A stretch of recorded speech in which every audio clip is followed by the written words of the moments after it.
Bonjour à tous, bienvenue pour l'épisode 1.5 de Saka, votre émission 100% football japonais. Un épisode plus court que le précédent pour continuer à parler du mercato, notamment en J2. Je ne serai évidemment pas tout seul. Il connaît tous les 18 du Japon et il déprime en les voyant flopper. Cast ici présent, comment ça va Cast? Bonsoir, ça va et toi? Ça va, nickel. Plus efficace qu'Olunga, plus précis que Savio, je serai accompagné de Guitou. Salut Guitou. Bonsoir tout le monde. Parfait. Et enfin, après un voyage en dos crawlé à Rennes, il est de retour, le plus indonésien des Picards, Davey. Bonsoir à tous, j'espère que vous allez bien. Voilà. Et on aura peut-être Max Roux qui passera au bout d'un moment parce que nous, c'est un peu le PMU avant tout ici. Donc, les invités, ils viennent et ils repartent. Bon, sinon, on va directement passer à l'essentiel. Aujourd'hui, un épisode avec plein de petits points et qui fera pas 4 heures cette fois-ci, hein, je le promets. Mais voilà, on va commencer du coup avec quelques transferts qui ont eu lieu depuis les dernières fois, donc les 2 dernières semaines. Donc il y en a eu 7 de ce que j'ai compté. On a donc Kain Sato qui rejoint le FC Tokyo, Jong Minki qui rejoint Hiroshima et qui viendra peut-être essayer de concurrencer un peu Osako. On a Sandy Walsh à Yokohama F Marinos, Riku Matsuda au Vissel Kobe, Shumpei Naruse à Kashiwa, Kim Moon-yeon qui arrive du TNT FC en 5e division coréenne. Il y aurait beaucoup de choses à dire sur ce transfert, mais on s'y attendra pas. Voilà. Et enfin, Shin Nakagawa qui arrive en prêt à Kawasaki et qui devient donc le 7e gardien sous contrat avec Kawasaki cette saison. 7 gardiens, combien au niveau? Je préfère pas répondre à cette question. Donc, voilà pour les recrues. Globalement, est-ce que vous avez déjà un petit mot à dire sur certaines? On sait que Kain Sato sera quand même assez intéressant à suivre. Sandy Walsh et Yokohama, pareil, parce qu'il manquait cruellement de défenseurs et surtout de latéraux du côté de YFM. Et vas-y. Il y a des choses à dire. Déjà pour Sandy, c'est peut-être enfin un Indonésien qui va pouvoir jouer, qui pourra pouvoir avoir du temps de jeu dans un club. Et encore, on n'est pas sûr à 100%, mais je pense quand même. C'est un gars qui a fait toute sa carrière en Belgique, donc a priori, il a quand même le niveau. Et sinon, moi, ça me faisait rire. Surtout, c'était Shumpei Narus, parce que je me dis, comme ça, gratuit, petit cadeau libre de tout contrat à Kashiwa. Moi, je trouve ça pas trop mal quand même. Surtout qu'il faut compenser le départ de Sekine à Reims. En soi, c'est pas mal. Et c'est sûr que bon, on va dire que c'est pas on va dire qu'il est pas aussi prometteur qu'au début, mais gratos comme ça, je pense que n'importe qui peut prendre. Hein. Ouais. On dit pas quoi. Après, le truc, c'est que ça va pas vraiment compenser le départ de Sekine parce qu'en termes de profil, ça n'a rien à voir. Un Naruse, c'est beaucoup plus offensif quand même. Donc, ce qui compromet beaucoup d'ailleurs son temps de jeu à Kashiwa, vu il faut pas, surtout pas de latéraux offensifs à Kashiwa. Mais bon, c'est quand même un très très bon coup libre. C'était surprenant qu'il trouve pas de club. Je pensais qu'il allait signer en J2. Finalement, c'est en J1. Donc, pour la rotation, c'est très bien. Et il aura sa chance, vu le système mis en place par Ricardo, que Ricardo veut mettre en place, avec des joueurs de couloir assez offensifs. Quand on voit qu'il a mis Koyamatsu sur le côté ce week-end. Voilà. En fait, on a une idée grâce au match traditionnel face à Chiba. C'est bien. On a pu avoir une idée un peu de ce qu'il cherchait. Et évidemment, par contre, franchement, ça part plutôt bien quand même de mettre une raclée à Chiba, parce que Chiba, ça reste toujours un concurrent pour la montée en J1, donc c'est un club qui peut concurrencer des clubs de J1 justement. Donc, Ouais, vous m'excuserez, dans ma tête, c'est encore Iara, le coach de Kashiwa. J'avais totalement oublié que Rodriguez est arrivé, donc je retire ce que j'ai dit. Effectivement, il pourra jouer. Et moi, j'ai juste une chose à dire sur le recrutement de Sandy Walsh. Au-delà du fait que j'espère qu'il ne succédera pas, enfin qu'il ne rejoindra pas Pratama Aran dans le rang des vendeurs de maillots. Je remarque au final que sur ce mercato, Yokohama, c'est un peu comme s'ils avaient refait toute leur défense dans les faits. Puisqu'ils ont recruté 2 défenseurs centraux avec Quinones, Deng et maintenant Sandy Walsh. Je sais pas qui jouerait je sais pas qui jouerait à gauche pour le coup, mais ils ont quand même refait une grosse partie de leur défense en fait, sur ce mercato. C'est vrai. Moi, ce qui me fait quand même rire, c'est que ils ont vu Verdi qui recrute Pratama Aran, qui fait x10 sur son nombre de followers sur Insta. Ils se sont dit, nous aussi, on veut ça. Ils ont pris un des Indonésiens avec le moins de buzz, entre guillemets. C'est quand même très drôle. Mais du coup, par contre, qui sera beaucoup plus efficace pour jouer. Enfin, du moins, très rapidement. oui, voilà, Ouais. Non, il sera prêt rapidement, effectivement. Ouais. Parce que c'est pas c'est pas un Indonésien c'est pas un Indonésien qui est né en Indonésie, qui a fait sa carrière en Indonésie. Là, c'est quelqu'un qui a fait toute sa carrière en Belgique. C'est pas, Ouais. c'est pas vraiment la même. Il arrivera pas avec le même statut déjà. Mm. Ouais. Personne pour parler de Riku Matsuda Kobe, tout le monde s'en fout, c'est normal. C'est Bah, bon, normal. Hein. c'est-à-dire que tu sais, c'est comme dans les commentaires FIFA, ce joueur appartient au livre d'histoire ou je sais pas quoi. Mm. C'est-à-dire que bon, bah de base, voilà, c'était un très bon joueur de G-League, mais c'est vrai que bon, peut-être qu'on est de retour à la tectonique, je sais pas. Ouais, surtout qu'en termes de latéraux droit à Kobe, tu as déjà Nanasei Ino, Rikuto Hirose, Gotoku Sakai et je dois en oublier encore un, Justin Oma. Non, il est parti après à Matsumoto, mais j'en oublie encore un autre. Enfin, voilà quoi, c'était pas trop la priorité. Et Ouais, du coup, non. c'est bien parce qu'on n'a qu'un seul latéral gauche, c'est toujours Yota Koike, hein, qui a joué 40 matchs en 5 ans. Et sinon, après, on a 12 gars à droite. Donc voilà, sachant que Yamakawa peut jouer à droite aussi. Enfin, j'ai plus les mots, moi, à force. Ouais, mais bon, je regarde quand même l'effectif. Je me fais pas tant de soucis que ça pour la saison de Kobe quand même. Hein, ça va aller. Ah non, mais c'est juste vraiment Ouais. qui on va mettre à gauche, quoi. C'est juste vraiment la question qu'on se pose. Je crois que c'est Motoyama qui a été essayé à gauche pour la Super Coupe. On en reparlera en fin d'émission parce que tout le monde s'en fout. Et du coup, bah, on verra. Et messieurs, du coup, je vais vous poser la question fatidique. Qui a fait le pire mercato pour vous? Franchement, le problème, c'est que, ouais, non, mais bon, moi, je pense que déjà, vraiment, tout le monde le sait, je dirais que c'est Kawasaki. Euh, c'est, il y a eu d'autres mercatos en J-League qui étaient assez vides ou quoi que ce soit, hein. Mais le problème du mercato de Kawasaki, c'est que, je sais pas, enfin, du mal à reconnaître, on va dire, que Kawasaki, t'as recruté deux, trois bons jeunes, mais, enfin, très bons jeunes même, mais c'est pas des joueurs qui sont supposés être prêts tout de suite. Et Kawasaki, c'est devenu entre guillemets un gros de G-League qui sort d'une saison, on va dire en demi-teinte quoi, et qui est censé complètement se relancer, renouveler quelques parties d'effectifs. T'as des joueurs qui sont très vieillissants. Euh, T'as des comment dire, bah quand tu vois Kota Takai, pour moi, fallait déjà préparer son départ potentiel probablement bah, l'été prochain. Donc il fallait recruter d'urgence et je sais pas du tout comment ils vont s'en sortir. Ça risque d'être dur, surtout avec bah, l'arrivée d'un très bon nouveau coach, mais qui a peut-être pas la matière qu'il faut pour très bien faire. Je sais pas trop à quoi il joue. Enfin, forcément, ça rend curieux hein, parce que si ça se trouve, ils vont faire une superbe saison comme d'hab. Mais je veux dire là, je suis pessimiste pour eux. J'ai du mal à imaginer autre chose que le ventre mou. Ouais. Mhm. Ouais. Vas-y, Davey. Pour ma part, si je devais citer un autre nom que Kawasaki, vu que bon, je pense qu'on est à peu près tous d'accord ici pour que Kawasaki soit l'équipe qui fait le pire mercato, je dirais quand même que le mercato du Shonan est pas encourageant non plus pour rester tout à fait Tu m'ôtes les sobre. mots de la bouche. Je suis dépité. Je voulais que vous disiez tous Kawasaki pour que j'arrive en disant, et moi, j'aurais plutôt dit Shonen. Hein, mais bon. Ouais, j'allais dire Shonan aussi. Ah Donc, ouais, bon, Ouais, bah. 3-0, allez hop. allez, Ah. remballe, casse tout. Ouais, moi je dirais Shonen pour une simple et bonne raison, c'est que le mercato de Kawasaki est très mauvais, mais tu perds rien de très important. Alors qu'à Shonen, tu perds ton meilleur joueur et tu le remplaces par un joueur qui a quasiment pas joué à Kawasaki l'an dernier, et c'est tout. Et t'as rien d'autre quasiment, rien d'autre d'intéressant du moins. Du coup, rien que pour ça, je trouve le mercato de Shonen encore pire, mais c'est vraiment la bataille c'est caca contre pipi quoi, vraiment. Hein, c'est C'est effrayant. combat d'infirmes. Hein. Et n'oublions pas qu'ils ont recruté le kamikaze Kami Fukumoto. Hein. Le mec qui fait des sorties à 60 mètres de son but. Ouais.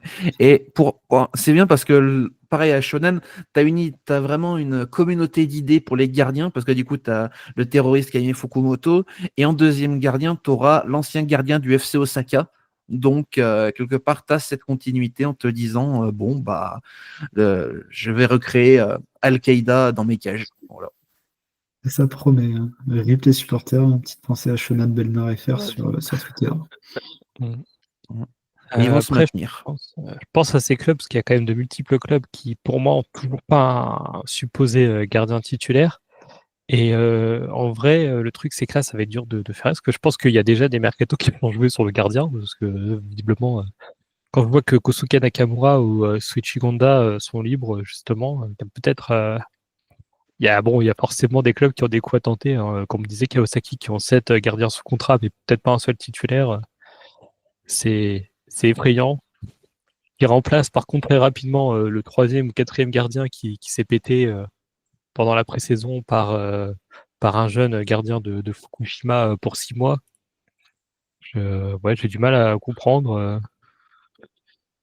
Non, mais en plus, c'est le troisième gardien de Fukushima, quoi. C'est-à-dire que t'as. J'ai même plus. Je comprends pas. Le Ouais. gars n'a pas joué un seul match en pro, quand même, hein, toujours. Ouais. 22 ans, de toute façon.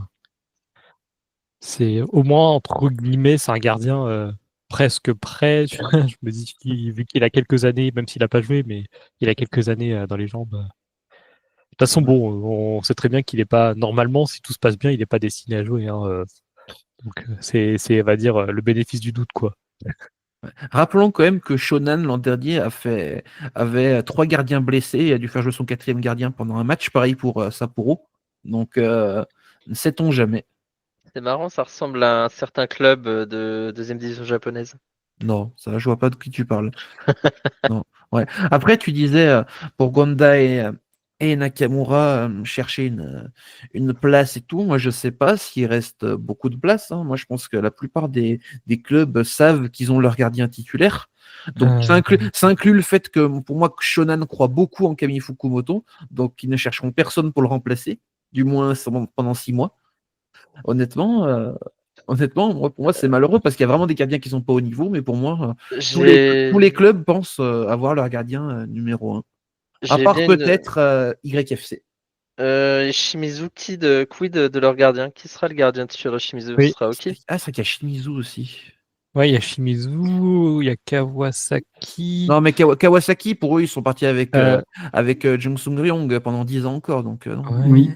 Et est-ce que Cerezo va continuer avec leur gardien Oui, bah attends, il a que 37 ans, tout va bien. ouais, voilà, tu vois, je me dis bon, tu vois, on parle du Cerezo, c'est quand même effrayant.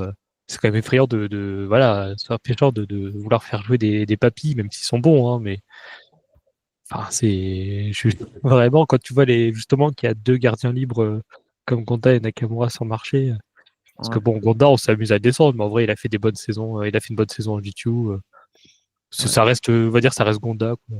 Ouais. Bah pour moi, à part Shimizu et YFC, tous les clubs, dans leur tête, ont leur gardien A. Et encore, Yokohama, il y a ça qui a en soi il y a Ichikawa, donc je sais pas. Je sais pas.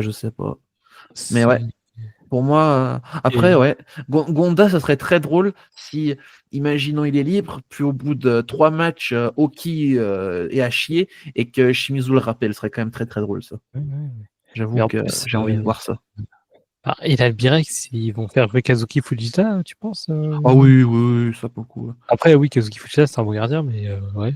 Si, ils ont fait exprès de l'envoyer à Shibrax en J2 à Shiba, pardon, désolé, tic de langage, à Shiba pour qu'il progresse, du coup.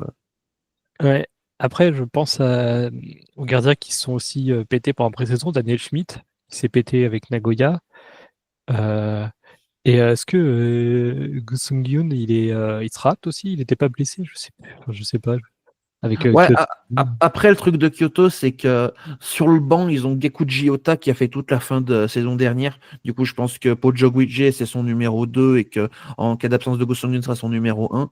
Par contre, effectivement, ouais, Nagoya, il va peut-être suivre. Pour le coup, un Gonda à Nagoya, ce serait pas déconnant. Ça dépendra quand est-ce qu'il revient, Ouais, et puis bon, Daniel Schmidt. ils ont Mais, la saison, ils ont envie de dépenser, ils ont envie de mettre du fric. Donc la ouais. prime à la signature, ça devrait pas être un problème. Ouais, mais en plus, un Gonda, sera efficace sur du court terme. Tu sais qu'au long terme, ça tiendra pas. Et je pense que ça serait plutôt un profil là que chercherait Nagoya pour remplacer Schmidt. Un joueur qui pourrait être titulaire en début de saison. Et puis, bon, tu lui mets 1 an de contrat. Et puis après, voilà, quoi. Une année suffisante pour que Moriyasu le resélectionne en tant que gardien titulaire. Ah ouais. Et maintenant, attends, juste un cast. Maintenant que Schmitt est à Nagoya, on peut espérer qu'il retourne en sélection nationale, du coup. C'est Voilà. clair, bah, pareil, Nakamura, en fait, il retourne dans J-League, peut-être juste pour être en sélection, hein, je sais pas. Hein. Vraiment, hein. Vraiment. Enfin, Pitié, ouais. quoi, à un moment, pitié. C'est foutu, je pense. Hein. Bon, c'est un autre sujet. Et en vrai, Dieu merci que Zen Suzuki vraiment soit enfin régulier, on va dire. Bon, dommage, il joue dans un club très très très très bas de tableau de Serie A cette saison, mais bon, franchement, je pense pas que lui est. Au début de saison, j'étais mitigé, mais là, franchement, il confirme quand même vraiment le pourcentage de buts, enfin, qu'il arrive à sauver, et puis surtout son jeu au pied quand même. Mm. Moi, je dirais, ça donnerait des idées à Guardiola, ça. Parce que le jeu au pied, quand même, est pas mal. Hein.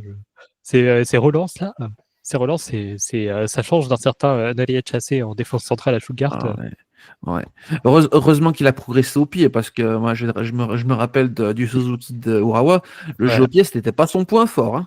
c'est clair. Mais parfois, quand je vois ses passes à Suzuki là en Serie A, mais waouh, putain, c'est précis. Hein. Ah ouais. Il t'envoie des mines. Ouais. Il va finir par faire des passes D à ce rythme-là. Et ouais. Enfin, bref. Bref. Bon, bah, on a fait un peu globalement ce petit récap J1 qui vient clore et terminer sur ce qu'on avait mis 4 heures à faire la dernière fois. Il y aura quasiment plus d'arrivées de toute façon. Maintenant, je pense que tous les clubs ont quasiment fini leur mercato. Il restera peut-être quelques joueurs libres. Ouais, c'est ça. Je sais pas si tous les universitaires ont été annoncés, mais de toute façon, ce sera le sujet pour l'épisode suivant, pas pour cet épisode-là. Et du coup, on peut passer au point J2. Donc, avec Davey, on va vous présenter 4 joueurs à suivre pour les courageux qui regarderont la J2 en 2025. 4 recrues, je précise.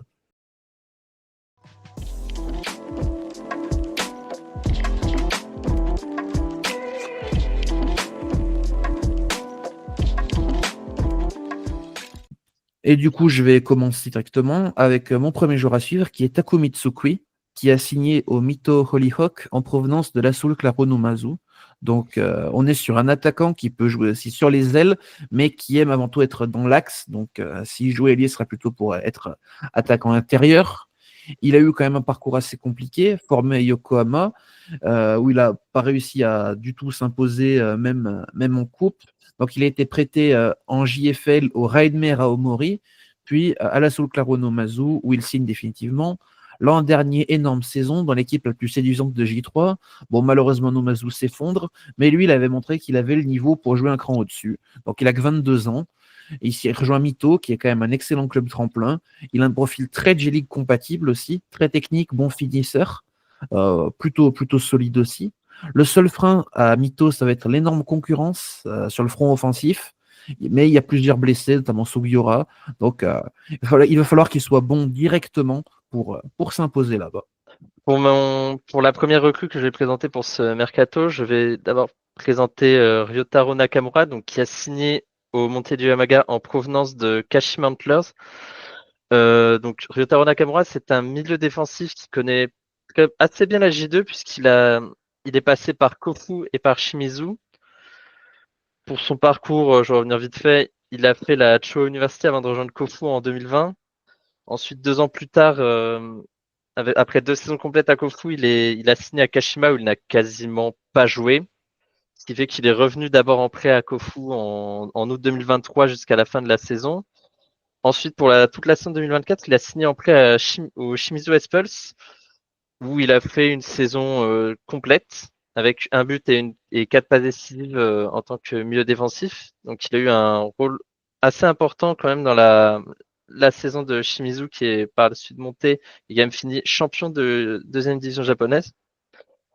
Donc à Yamagata, c'est un recrutement assez ambitieux, puisque c'est un joueur qui connaît la J2, qui a joué le tableau en J2, qui est monté de J2 en J1, et qui devrait rajouter ses qualités, notamment à la relance, au sein d'un effectif qui, chaque année, vise plus ou moins la montée, à minima les playoffs, qui joue les playoffs chaque année et qui fait, qui fait une montée en puissance. Une année, ils font 7e, une année, ils font 6e. ça monte petit à petit et cette année, Yamagata sera à nouveau un concurrent sérieux à minima pour les playoffs. Peut-être pas encore pour la montée directe, même si ils peuvent aussi viser la montée directe. Ok. Ensuite, du coup, moi, je vais parler d'un chouchou, Toya Izumi. Donc, il a été formé au Vissel Kobe avant de rejoindre l'université Biwako Seikei. Donc, ensuite, il est revenu au Vissel Kobe début 2023 et il a joué un peu avant d'être prêté au Montedio Yamagata, où par contre, ça s'est pas bien passé. Il a joué que 6 petits matchs. Il a donc été reprêté début 2024 à Omiya en J3. Et là, il est absolument énorme. 6 buts, 6 passes décisives. Il joue plutôt milieu gauche et il va beaucoup terroriser les défenses avec ses dribbles et son explosivité. Il se régale aussi beaucoup en 1 contre 1 et c'est pas mal amélioré sur sa qualité de passe parce que c'était un peu le domaine où il était limité, même en université. Et là, du coup, je m'attendais à le voir revenir à Kobe et à ce qu'on compte sur lui dans la rotation cette année. Mais surprise, cet hiver, Omiya lâché définitivement après son prêt. Donc le club qui est sous pavillon Red Bull et qui a donc bien plus d'argent et d'ambition qu'avant et qui le veut pour jouer la J2. Donc c'est quand même un très bon coup pour le joueur parce qu'il aura beaucoup de temps de jeu, il est au cœur du projet. C'est un bon coup pour le club aussi, qui aura un joueur qui a largement le niveau J2 et qui a sûrement même le niveau J1 et le potentiel du moins pour l'atteindre. Et par contre, c'est cataclysmique pour Kobe, qui perd encore un de ses meilleurs éléments passés par le centre de formation et qui ne va donc pas profiter de ces jeunes joueurs. Enfin, ça, c'est du classique. Voilà. Je vais présenter Daichi Ichikawa qui fait un transfert donc en provenance du Roasso Kumamoto vers le GEF Shiba. Donc Daichi Ichikawa, c'était un avant-centre qui s'est plutôt bien adapté à la J2 et qui est bien revenu malgré une blessure au ligament croisé en 2023 qu'il a coupé en pleine ascension, puisque en 2023, il était parti sur une belle lancée avec 17 buts, non pardon, 17 matchs joués pour 9 buts inscrits, alors que c'était sa première saison en J-League 2, mais sa blessure l'a totalement mis à l'écart. En 2024, toujours à Kumamoto, il revient bien, il fait une saison tout à fait honorable avec 10 buts et 3 passes décisives. Donc pour le parcours de Ichikawa, c'est un joueur qui est passé tout d'abord par l'université Toin avant de jouer pour Gifu. En 2018. En 2019, il a fait un prêt à l'Azukla Numazu. Ensuite de Gifu, il est reparti à Genare Totori, où il a fait tout d'abord une première saison en 2021 assez correcte, avec 6 buts et 6 passes décisives en 24 matchs. Puis ensuite, en 2022, il explose littéralement à Totori, puisqu'il fait 15 buts et 4 passes décisives en 33 matchs de J-League 3. Donc, ce qui lui ouvre ensuite les portes de la J-League 2. Ichikawa, c'est un attaquant qui prend plutôt bien la profondeur, notamment en se faufilant entre les défenseurs. Et donc, on peut imaginer qu'il continuera peut-être dans ce registre à Shiba, mais où il sera probablement aligné davantage dans une attaque à 2 pointes avec la recrue brésilienne Derek. Et donc à Shiba, c'est un autre statut puisqu'il passe de Kumamoto qui joue plutôt le milieu de tableau, voire le maintien, à Shiba qui est un club très ambitieux qui joue qui pareil, tout comme Yamagata, ça joue la montée chaque saison, à minima les playoffs, mais ça vise officiellement la montée directe. Et on verra, je suis curieux de voir ce que ça va donner dans une équipe qui a un niveau d'exigence plus élevé. Ok. Ensuite, pour mon troisième joueur, je vais parler de Gabriel, encore un transfert à Omiya en provenance de Yokohama FC. Donc, brésilien de 29 ans qui a été formé à l'Atlético Minas Gerais et qui a joué quand même en Serie A plus d'une centaine de matchs, ce qui n'est pas rien. En juillet 2021, du coup, il arrive à YFC, qui est en J1 à l'époque. Des premières saisons assez compliquées. Il se fait les croisés en 2023, notamment. Et puis même sur les 2 précédentes saisons, il jouait quand même assez peu, du moins pas de manière régulière. Et puis l'an dernier, en J2, il fait une très très belle saison, malgré quelques absences à cause d'un petit pépin, notamment en début de saison. Mais ça devient quand même un taulier de la défense du club du Kanagawa, qui est d'ailleurs promu. Et surprenamment, il ne va pas rester et n'accompagne donc pas le club en J1. Il signe à la place à Omiya, qui a dû sortir un bon chèque pour son salaire, je pense. Mais ça s'inscrit dans l'objectif du club de la filière Red Bull de remonter rapidement en J1. Et c'est clairement un joueur qui est habitué à la J2, donc qui pourra aider. Donc c'est un profil défenseur qui n'est pas très grand, mais qui a une bonne détente et qui lit très très bien le jeu, qui a une bonne qualité de relance également. Et puis s'il ne se blesse pas, ça sera un excellent coup pour Omiya, pour encadrer notamment un certain Rion Ichihara, qui est quand même un défenseur les plus prometteurs du Japon. Ensuite, je vais parler moi de Eduardo qui part au Vivaren Nagasaki en provenance de Yokohama F. Marinos. Donc, Eduardo, c'est un défenseur central brésilien de 31 ans qui a une très longue carrière. Je vais vous la faire courte. Il a commencé en 2012 au Metropolitano avant de rejoindre le FC Lustenau en Autriche en prêt et de rejoindre un autre club de Lustenau en prêt en 2013. Et c'est en 2013 qu'il est prêté ensuite à Totori, puis à Tochigi en 2014. Et c'est en 2014 qu'il rejoint cette fois définitivement un club japonais avec un transfert pour 450 000 euros à Kashiwa. Kashiwa où il joue 2 saisons avant d'être prêté à Kawasaki pour la saison 2016. Puis en 2017, il est acheté par Kawasaki où il joue 2 saisons. Puis ensuite, il est vendu par il quitte Kawasaki pour aller au Matsumoto Yamaga en 2019. Puis ensuite, de Matsumoto Yamaga, il va au Sagantoso en 2020, où il joue 2 saisons. Et ensuite, en 2022, il rejoint Yokohama, donc les Marinos, pour 1,3 million d'euros, où il joue 3 saisons plus ou moins en tant que titulaire, surtout pour la dernière, où il joue quand même une bonne partie des matchs. Et donc là, il rejoint le Vivaren Nagasaki. Donc c'est un défenseur expérimenté de J1, 164 matchs de J1 pour une saison où Nagasaki jouera encore une fois la montée vers la J1. Nagasaki qui fait un des mercatos les plus ambitieux de J-League 2, je dirais, avec Yamagata.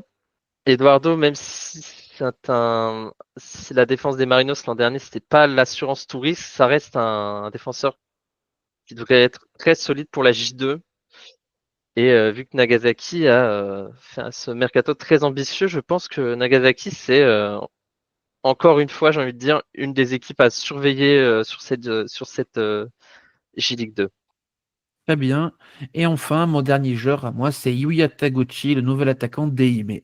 Donc, qui a été formé au lycée Yokkaichi Chuo dans la préfecture de Mie, puis qui a signé au Gainare Totori en 2020. Saison 2022 excellente avec le club du Chugoku. Et donc, il rejoint un club plus ambitieux de J3, le FC Gifu. Puis l'été dernier, il rejoint le Zweigen Kanazawa. Ça se passe un peu moins bien, mais bon. En 150 matchs de J3, il a marqué que 36 buts et délivré que 13 passes décisives. Mais il a un profil de 9,5 qui participe beaucoup à la construction et qui n'est pas forcément souvent à la finition. À Gifu, notamment, il joue dans une attaque à 2 et ça fonctionnait très très bien avec un joueur à côté de lui beaucoup plus dans le profil de finisseur, de renard. Donc c'est quand même un attaquant très complet, rapide, pas mauvais de la tête, plutôt costaud et qui a une bonne qualité de passe. À noter que cette saison, il y aura beaucoup de très jeunes buteurs à Eime, donc il aura de la concurrence, mais ça veut dire aussi qu'il y aura de la place. Et ce sera vraiment un joueur, globalement un club à suivre. Donc parmi les joueurs qui l'accompagneront en attaque, il y aura par exemple Reiju Tsuruno, Kyota Funahashi, Ben Duncan, Yuta Fujihara et Yui Murakami. Donc aucun n'a plus de 25 ans. Et ça me plaît beaucoup. Et d'ailleurs, dans ce club, j'aurais aussi pu parler d'Ekeni Pagna. Oui, bon. Du coup, dans ce club, j'aurais aussi pu parler d'Ekeni Pagna, qui a signé, l'ancien d'Urawa. Mais bon, je choisis de parler de Taguchi parce que c'est un joueur que j'ai adoré en J3. Voilà. Bah, moi, je peux rajouter un truc en parlant de la préfecture de Mie. Oui. Et de Jityu, on peut peut-être aborder le cas Akito Fukuta, le milieu de terrain du Sagan Tosu. Hein, Oh non. Ça, on s'en passera. Parce que, bon, il a plus de club. Est-ce qu'il y a un club qui aura les balls, on va dire, de le signer et de détruire tous ses contrats de sponsoring en peu de temps? Je ne sais pas. Explique un peu l'affaire parce que je pense que pas grand monde sait ce qui s'est passé. En gros, on va dire que faut prendre en fonction de mon interprétation parce que c'est pas simple à traduire ce genre de choses, mais en gros, il a été suspendu de base par Tosu, mais le club a annoncé il y a quelques jours mettre un terme à son contrat. Et en gros, c'était des problèmes de relations extra-conjugales. Il avait notamment harcelé sexuellement apparemment par la messagerie japonaise Line, la femme d'un de ses coéquipiers apparemment. Et que, sachant qu'il était marié hein, et père, il avait obtenu une autre chance. Donc vraiment, sa femme, on va dire, très très patiente, hein, je pense, parce que c'était quand même déjà vachement grave. Et lorsqu'il est retourné au Sagan Tosu en 2022, il échangeait des DM avec une autre femme sur Instagram et ils se fréquentaient, quoi. Et à un moment, bah, un an après, elle est tombée enceinte et ils l'ont fait avorter.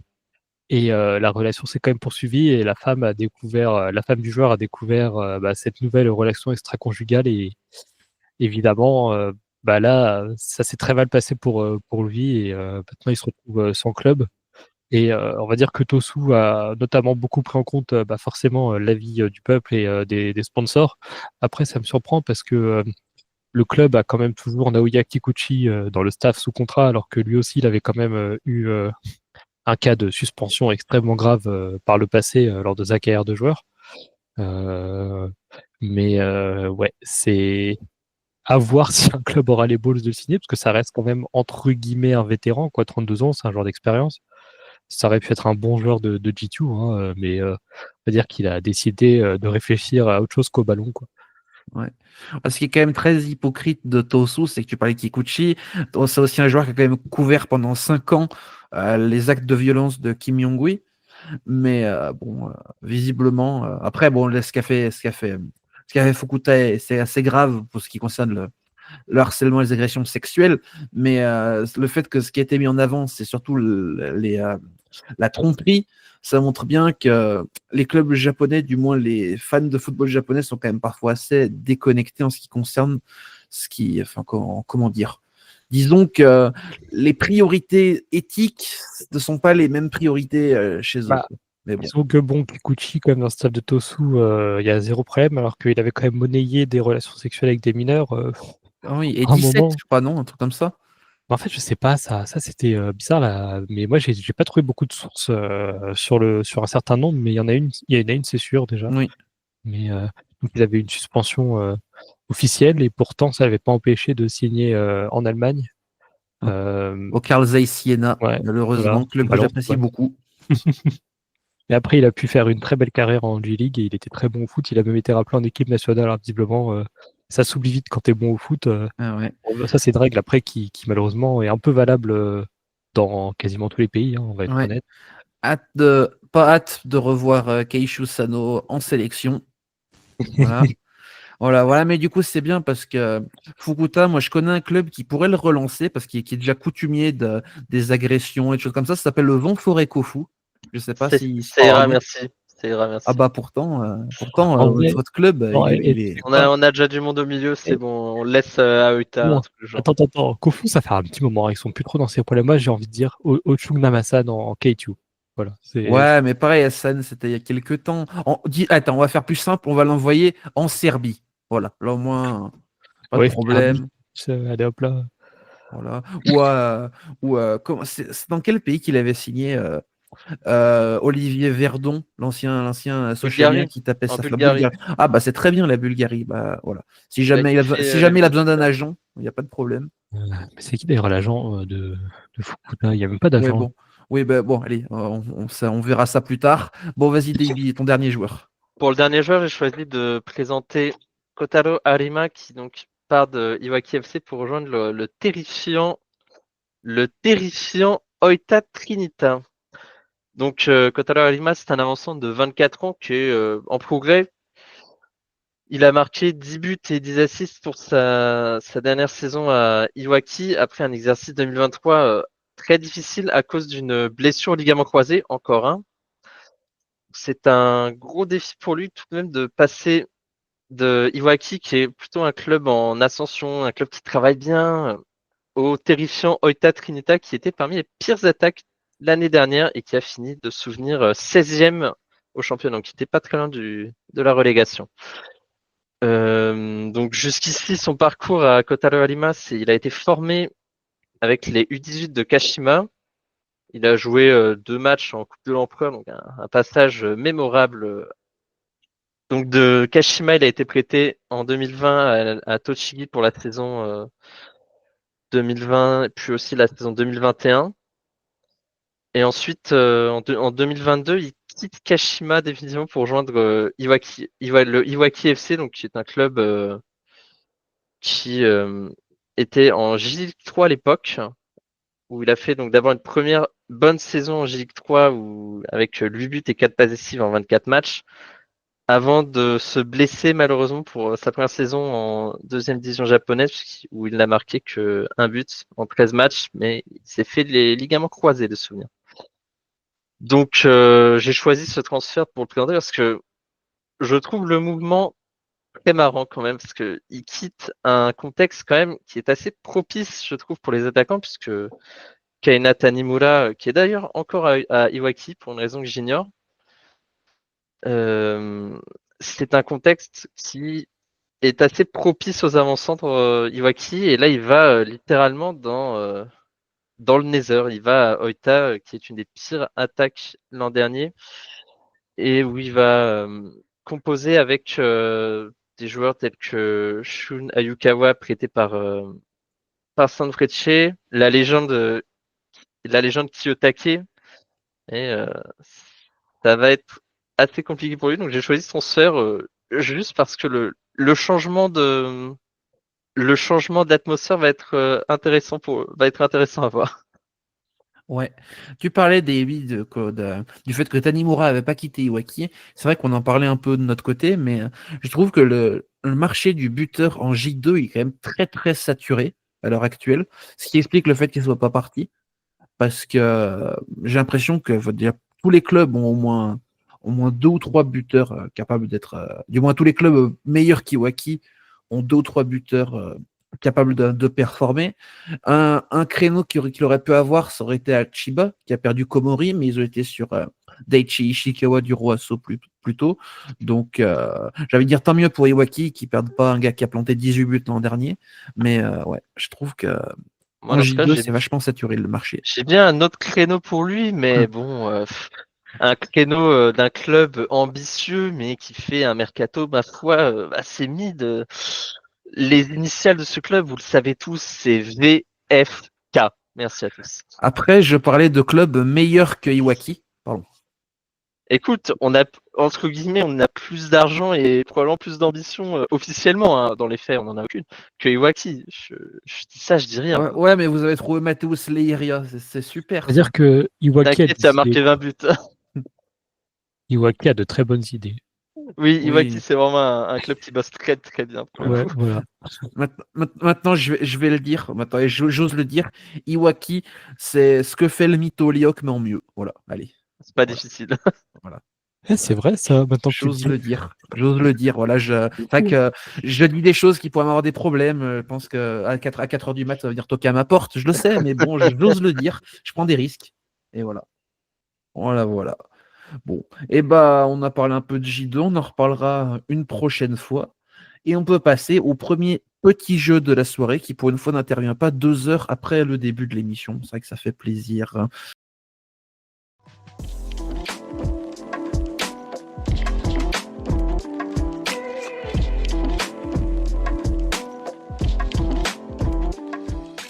Alors, on va être sur un jeu très chiant, mais le deuxième en fin d'émission sera très sympa, donc ça compense. J'ai regardé un peu je me suis intéressé plutôt, on va dire, à un poste que j'aime beaucoup, les gardiens. Et donc, je vais vous demander de me donner, parce que on en parlait tout à l'heure avec Gonda et avec Nakamura, je vais vous demander de me donner les 20 gardiens titulaires de J-League en 2021. Et ça ouvrira ensuite un petit débat intéressant. Ensuite, alors vous irez chacun votre tour et si vous vous trompez, vous avez 2 jokers parce que sinon on finira au bout de 30 secondes le jeu. Et puis je vais demander du coup à celui qui a fini dernier au jeu de la dernière fois, donc vas-y Guitou, de commencer du coup. Donne-moi un des 20 gardiens titulaires de la J-League en 2021. Songryu. Putain, Attends, j'ai aussi. T'as dit qui? Ju Songryu. Oui, Jo Sung-ryong, c'est bon. Ensuite, Davey. Putain, let's go. Shui Shigonda. Et Shuichi Gonda, c'est bon. Oui. Il était. Shimizu. Ouais, attends, je le cherche. Voilà. Shuichi Gonda qui était coach de Shimizu. Vas-y, cast. Kim Sung-yu. Kim Sung-gyu. Putain, oui, c'est bon. Oui, c'est totalement bon. Putain, désolé, attendez, je suis perdu dans mon document. Vas-y, Gitu. Sugeno. Takanori Sugeno, c'est bon au Consadole Sapporo. Vas-y, Davey. Merde. Tic-tac. Tic-tac, tic-tac, Matak, Six-Attack, Kosetani. Kosei Itani, oui, du côté du shonen. Monsieur Cast. Ah, attends, bah alors il fait penser à Kosei Itani, je veux dire Higashiguchi au Kampa. Effectivement, Masaki Higashiguchi Putain, au Gamba. Vas-y, Gitu. Joe au Cerezo, ce qui était déjà. Non. Joe, comment ça, Joe? Non, c'est putain, c'est pas Joe. Non, c'est pas Joe. Je Allez, sais plus, faut que je retrouve son. Allez, Ouais, bah, ça dégage. ouais, bah tu perds une vie, il te reste encore 2 vies. Vas-y, Davey. Keisuke Osako. Keisuke Osako, c'est bon au Sanfrecce. C'est sa première saison où il était vraiment titulaire. Monsieur Cast. Ah, j'en avais un en tête, pourquoi est-ce que je l'ai oublié? Attends. Il y en a encore 3 qui sont très évidents. En vrai, ouais, Ilgupar, Katosu, peut-être? Oui, voilà. Par qu'il Voilà. Ah, mais si, j'en ai retrouvé un. Oui. Le fermier australien, Langarak. Et oui, Michel Angerac, Anagoya Grampus. Vas-y, Davey.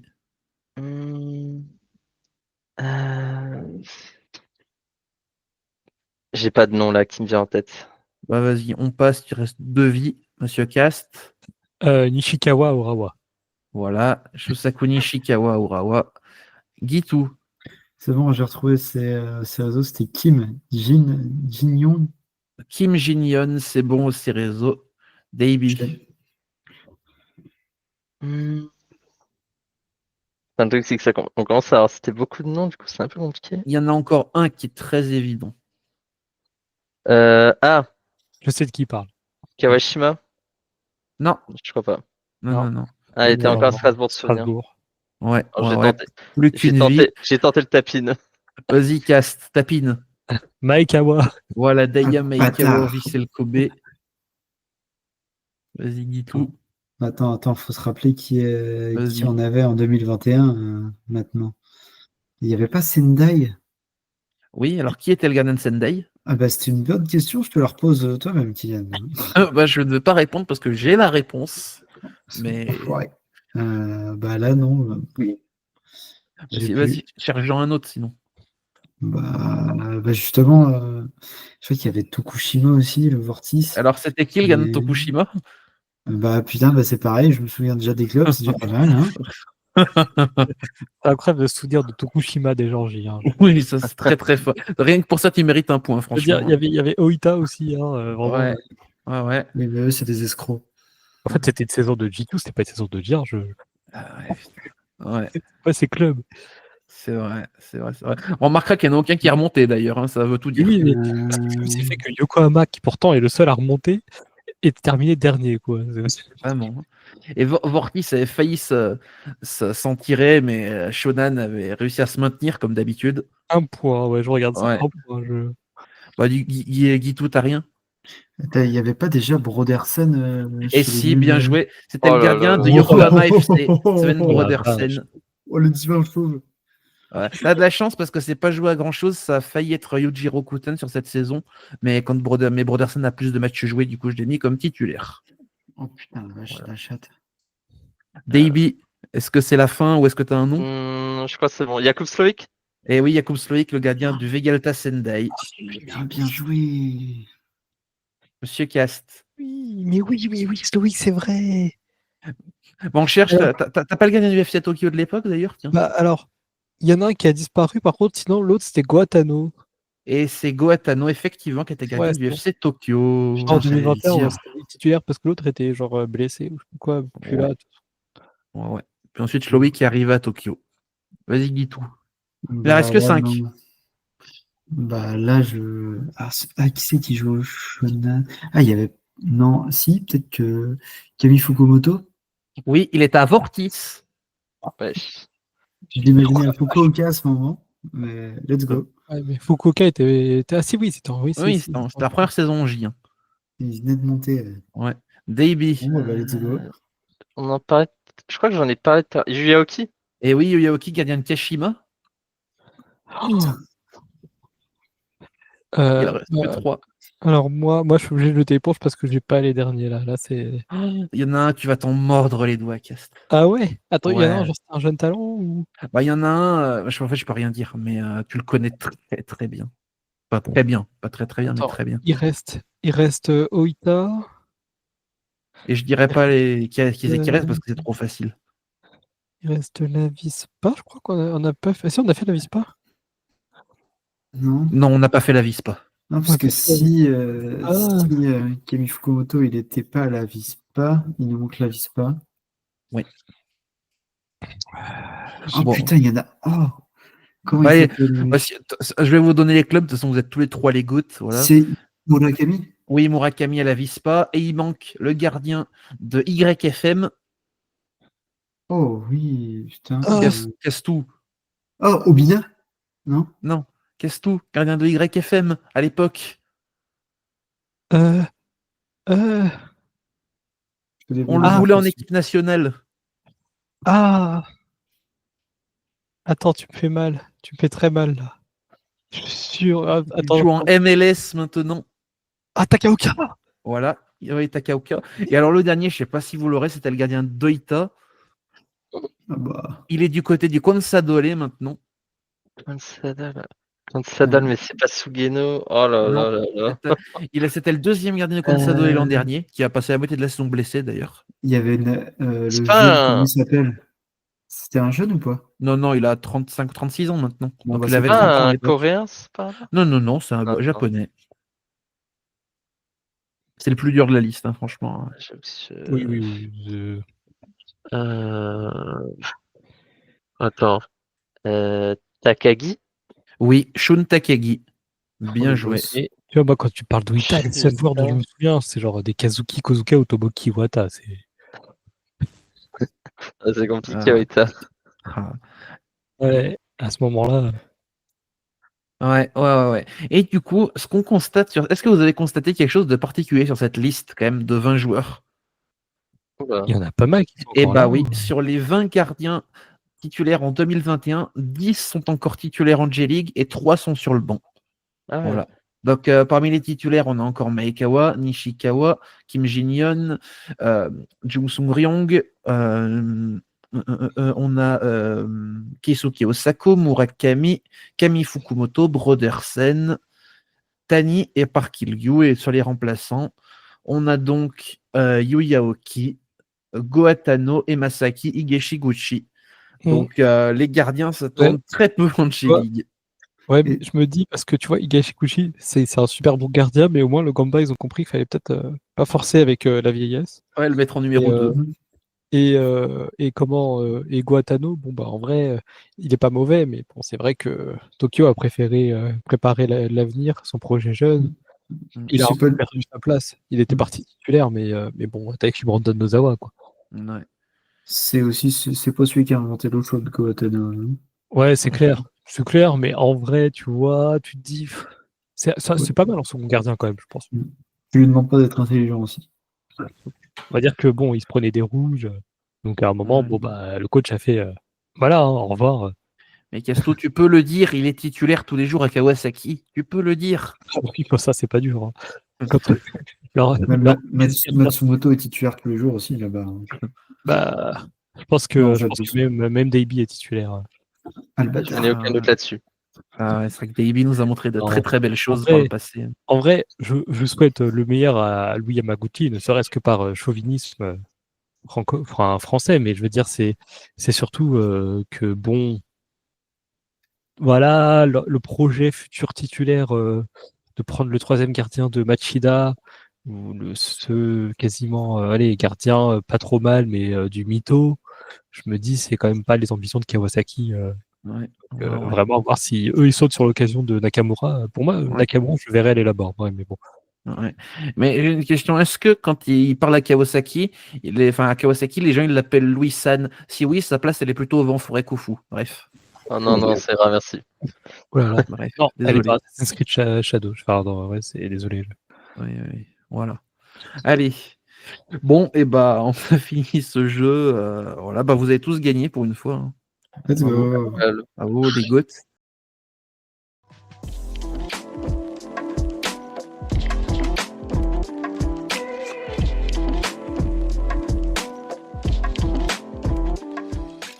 Voilà. On va donc pouvoir passer à 4 questions qui ont été posées sur X la dernière fois et donc dont on va répondre cette fois-ci. Donc on va commencer directement. Déjà pour vous, quelle est la meilleure recrue du mercato? Oh, facile. Vas-y. Léo Serra pour moi. Léo Serra qui sort d'une saison complète au Cerezo, deuxième meilleur buteur de G-League sur l'année 2024, et qui vient compléter l'armada offensive déjà bien fournie de Kashima.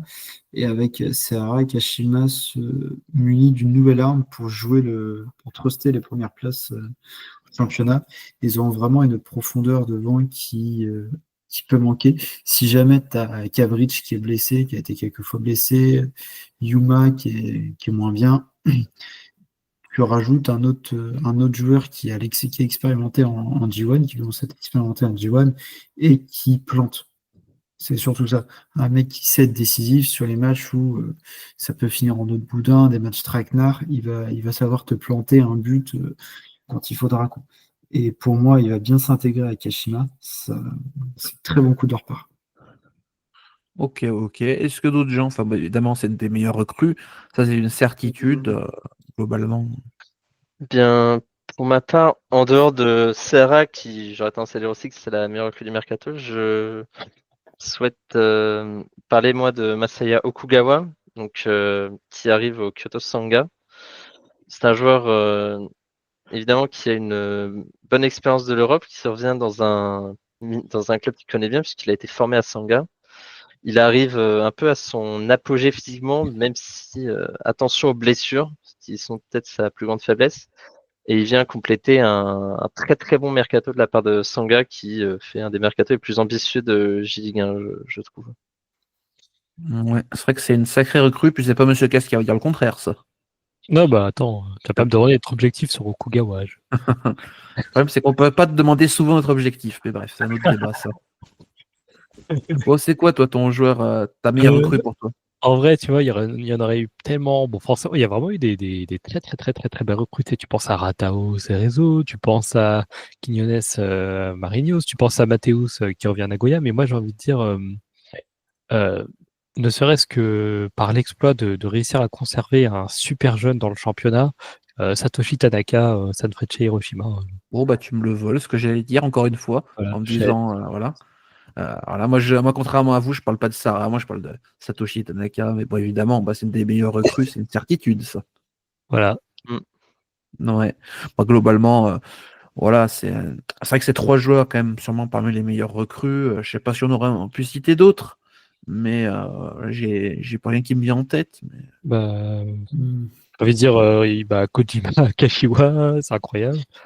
C'est vrai que avec Ouais. ce que veut mettre en place Ricardo, ça match à la perfection. Ouais. Ouais, À la rigueur, il y aurait Savio à Urawa, mais, c'est mais, vraiment. et puis comme on disait aussi hors antenne, Savio, il répondait moins à une nécessité que Chara Kashima. C'est-à-dire que peut-être qu'il n'y a aucun milieu offensif de ce niveau à Urawa, mais il y a quand même beaucoup de joueurs qui peuvent apporter aussi à ce poste. Donc c'était moins une nécessité absolue. Et au contraire, Urawa devrait plutôt s'activer pour essayer de faire récupérer des défenseurs, parce que là, ça va commencer à devenir sacrément compliqué, là, parce qu'il n'y a vraiment personne en défense non plus. Hein. On parle de Yokohama, mais Urawa a aussi ce problème défensif. C'est Alors Voilà. qu'il y a Tatsuta sur le marché pour n'importe quoi. Ouais. Ouais. Je crois que je préfère encore aller chercher Nagatomo. Hein. Mais bon. Bah, c'est vrai qu'on pourra, par exemple, parler de tous les petits jeunes qui ont été cherchés Verdi, mais on en a tellement dédié une longue partie lors la précédente émission. Kaili Shimbo au Yokohama FC aussi, c'est quand même. Ouais, c'est des bonnes recrues, mais après, c'est pas non plus la meilleure recrue. Ça, c'est bon. Pour moi, c'est vraiment ce débat entre Satoshi Tanaka et Léo Sara. Mais voilà. Désolé, mais Mbappé, Asensio, rendez-vous dans 3 ans. Ah non, on dirait pour faire l'équivalent de J-League, Mitoma versus Yuki Soma, who is most le plus prometteur. Ah, Moi, je suis surpris du coup que Kastu ne nous ait pas mentionné Gaku Nawata Ogamba, mais qu'il a parlé des petits jeunes du Verdi. Bizarre. c'est Hein. vrai. C'est vrai. C'est vrai que Gaku Nawata, en plus, je crois que tu sais, il y a comment un peu le rendez-vous annuel de représentants des équipes. Comme sur la bannière de J-League France, tu sais, il y a toujours un rendez-vous annuel où ils prennent une photo avec les mascottes ou je sais pas quoi. Mhm. Je crois que c'était Gaku Nawata qui a été envoyé par le Gamba Osaka. Ah ouais Ouais. Donc ça m'a fait assez rire parce que je m'attendais plus à voir des capitaines. Ouais. Alors pas Gaku Nawata soit capitaine jusqu'à présent. Bon, c'est pas Non, impossible. Hein. C'est plutôt sa vie, je pense. Mais... Après, Écoute, peut-être dans 3 ans, pourquoi pas. Hein. ouais, mais toi-même, tu sais que dans 3 ans, il sera en Belgique. Je sais pas. Je me dis Matsuki, il a fini par être capitaine. Alors Matsuki, on aurait pu le voir partir dès la première saison, mais finalement, il a été capitaine du FC Tokyo une demi-saison. Ouais. C'est déjà pas mal. Mais moi, je te dis qu'Yaku Nawata, dans 3 ans, il est remplaçant de Araki à Louvain. Voilà. T'imagines, Oh, c'est comme c'est si, affreux. c'est comme si Ayumu Yokoyama quittait sa nouvelle place de titulaire à Tosu pour être en prêt remplaçant dans la réserve de Genk. Imagine. Et imagine, encore plus fou, Tosun perd un de ses meilleurs ailiers et le remplace par Jaja Silva en prêt. Oh, ça serait fou quand même. Ça serait vraiment de l'incompétence de A à Z. Sortez-le, sortez-le. Ah, Oh, putain. C'est pas moi qui vais me plaindre. Putain, on manie l'humour comme personne. Hein. Ah, c'est vrai que la dernière fois, il y avait vraiment ce côté sérieux et tout. Là, c'est fini. Là, c'est le PMU. Là. Oh, Mais le bon, cirque. Et vraiment, la hein. saison n'est pas encore commencée. Hein. Ouais. Bah, globalement, hein, pour ceux qui nous écoutent maintenant, le reste de la saison sera plus proche de l'ambiance actuelle que de l'ambiance de la semaine dernière. Hein, globalement. Ouais, surtout après les matchs de Kofu. Voilà. Oh oui, D'ailleurs, tiens, vivement la boulette de Camille Fukumoto. pour parler de départ du mercato, on peut aussi noter que Bristol a entre guillemets annoncé qu'il allait poursuivre les négociations pour signer définitivement Yu Yarakawa, qui était jusqu'à présent prêté quoi. Donc Ouais. donc à voir. Il joue un petit peu, pas tant que ça, mais en vrai, on pouvait pas en attendre plus. Hein, tant mieux qu'il presse pas trop le truc. Parce que je pense que même pour Machida, c'était, je dirais pas juste, hein, mais même là, tu vois, ça m'aurait pas choqué qu'il soit pas titulaire à Machida. Bah là, c'est pareil à Bristol. Bah, Ça me choque pas qu'il soit pas encore titulaire, quoi. puis, vu le monde qu'il y a à Machida. Oui.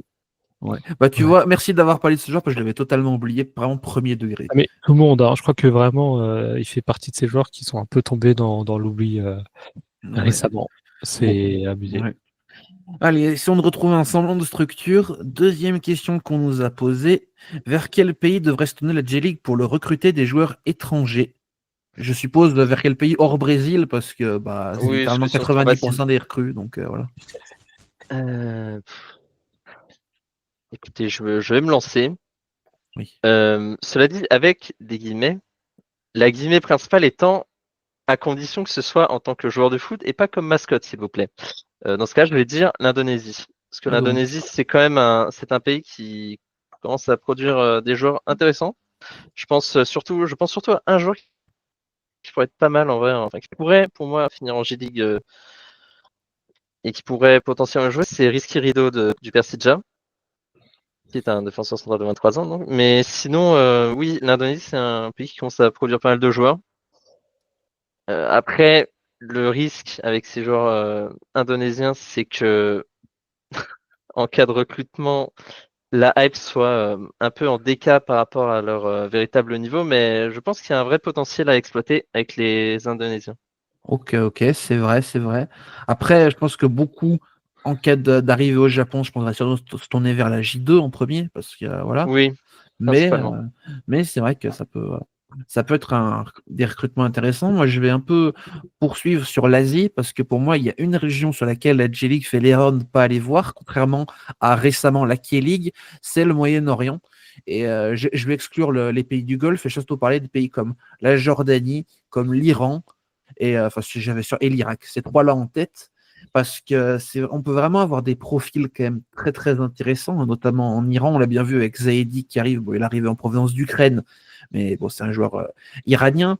On a vraiment des profils intéressants, notamment parmi les buteurs, parmi les défenseurs qui sont quand même très solides pour l'Iran. La Jordanie, on peut avoir des profils d'ailiers un peu différents, très très explosifs, hein, et ça me rend un peu malheureux de voir certains joueurs, notamment jordaniens, qui n'ont qui ont pour seule porte de sortie de la Jordanie les pays du Golfe, où une fois sur deux, ils ne jouent pas parce qu'ils les recrutent juste parce qu'ils parlent arabe, mais ne voient pas trop d'intérêt de les faire jouer ensuite. Et des joueurs, par exemple, comme Ali Olwan, qui est très très fort, qui a été enterré au Qatar sans succès, qui maintenant est obligé de jouer à Selangor en Malaisie. Voilà. Ça, c'est un joueur qui aurait pu être J-League compatible, un peu une espèce de 9,5, qui est quand même assez prisé par certains clubs. Et il y a vraiment, vraiment des grosses possibilités d'aller sur ce marché-là, surtout qu'au principe, c'est des pays où la J-League a une bonne image. Donc ça serait intéressant de s'y mettre. Et le truc, c'est que la K-League a commencé à le faire, je pense, avec à l'arrivée de Yazan Al-Arab au FC Séoul en début d'année dernière, qui a montré de très belles choses, un défenseur international jordanien. Et j'aimerais vraiment voir des joueurs du Moyen-Orient et même du Proche-Orient signer en J-League. Moi, je pensais éventuellement, en prenant le haut du panier ou même des bons talents, l'Australie, ça peut être une très bonne possibilité aussi. C'est vrai qu'on voit beaucoup de joueurs japonais aller en Australie, mais assez peu de joueurs australiens aller au Japon. À part, on a quand même juste eu El Grande Mitchell Duke, El Grande Adam Taggart. Et en vrai, sinon, un joueur par contre que j'ai trouvé très très bon en J2, Davey pourra absolument confirmer, c'est Stéphane Mouk aussi. Oh putain, oui. Du côté du Faggiano, qui était vraiment très bon et qui Oui, était t'as très raison. très apprécié des fans aussi. Et c'est vrai que ouais, je suis assez d'accord. Bah là, actuellement, de toute façon, en J1, J2, en joueur australien, on a juste Mitchell Duke et Ben Duncan, du coup, qui est du côté Ouais. d'Aimé en Super. J2. Et après aussi, Magnifique. bon, je parlerai surtout en général, tu sais, même des joueurs juste du championnat australien, tu vois. Ouais, ouais, Même, ouais. il y a quand même du pas dégueu. D'ailleurs, petite dédicace à Hiroki Sakai, actuellement leader avec Auckland. Quand même, Qui c'est c'est pas qu'il y a, pardon dégueu. Désolé, Ouais, je alors préfère que c'est Hiroshi Ibusuki. Ah. alors que c'est littéralement la nouvelle franchise, enfin franchise, façon de Oui, parler, mais si, bon, tu peux le dire. Hein. Tu peux le Tu dire. peux le dire. ouais, Ouais, ouais. de A-League. Ouais. Donc c'est quand même pas mal pour un nouvel arrivant. Allez, les gars, j'ai une idée d'attaquant pour Vanfort et Kofu, il s'appelle Valère Germain à MacArthur. Allez, moi je prends, y a pas de problème. En S'il plus, baisse un peu son salaire, il enchaîne les buts en plus en Australie. Hein. on va le mettre dans une attaque à deux avec, je sais pas qui. Bah, Mitsura, il sera très bien. Un blondinet et une grosse afro. Va y avoir 15 buts par match, ça va être formidable. Après, Valère Germain, blondinet plus pour longtemps quand on voit les dernières photos qui sont sorties, mais bref, j'en dirai pas Ouah, Ouais, plus. c'est écoute, chauvinet. chauve, Chauvinet. chauve et afro, moi je trouve ça marche encore mieux. Ouais, c'est sûr. C'est sûr. Quelques idées, Guitou, peut-être? Bah, en vrai, non. Peut-être il y a peut-être un filon à regarder en Amérique du Sud plus globalement. Mm. Et simplement arrêter de scruter les divisions inférieures brésiliennes parce qu'il n'y a pas grand bon plan. Pour Bah, l'instant, c'est les derniers qui ont été vus, franchement mitigés, mais sinon, globalement, peut-être ouais, dans le golf ou plus proche que nous. Je sais bah pas. ouais, justement, c'est ce que je me disais. Il commence un petit peu à exploiter la Colombie. Euh, Par exemple, on a l'ancien de Kofu, je crois, Fabian González. Oui. Oui. Puis bon, bah, on a César Reydar qui était cherché par Kawasaki, et puis bah, Quiñones Quiñones. au Marinos. Donc il commence, on dirait, à scruter ce marché-là qui peut vraiment être une bonne opportunité. Après, attention au prix, mais franchement, c'est peut-être les salaires aussi. Je sais pas trop qui peuvent vite, Ouais. mais évidemment, il n'y a pas tant, je sais pas s'il y a tant de fric que ça, tu vois. Ils arrivent à rapatrier pas mal d'anciens bons joueurs colombiens dans le championnat colombien, notamment Ospina, par exemple, qui est retourné dans le championnat local. Enfin, au national de Medellín, il y en a pas mal qui sont revenus, mais Franchement, parfois, j'en vois qui partent pour des prix dérisoires. Quand ils avaient perdu leur milieu de terrain titulaire, le national qui est parti dans un club qui jouait genre le maintien en Brésil, je me dis, mais attends, même un club européen aurait dû le signer, quoi. Le mec est parti pour quoi, 600 000 Ouais, on a un super joueur qui joue en équipe nationale. Hein. Euh, comment il y avait qui d'autre aussi récemment qui aurait pu être signé? Bah, le gardien du national. Je fais toujours la propagande qui est parti au Mexique pour un prix dérisoire et qui casse tout, qui serait littéralement peut-être le remplaçant spirituel ultime d'un profil dans le style de Neuer au Bayern. C'est vraiment le profil similaire. Et maintenant, je crois qu'il est quoi? Il est à Cruz Azul au Mexique ou je sais pas quoi. Enfin, Ah. ça, c'est le genre de joueur que tu peux aller chercher qui peut vraiment. Ceci dit, j'ai peut-être juste une objection à ce sujet, c'est que le principal obstacle pour le coup par exemple, au scouting en Amérique du Sud, en fait, c'est pas les Européens, non, c'est les autres clubs. Par exemple, le Mexique, je sais qu'ils ont pas mal d'argent, notamment pour les Ouais. salaires. Ah, bah, il y Pour les salaires, ils peuvent mettre des gros salaires. Ouais, Mexique, c'est impressionnant.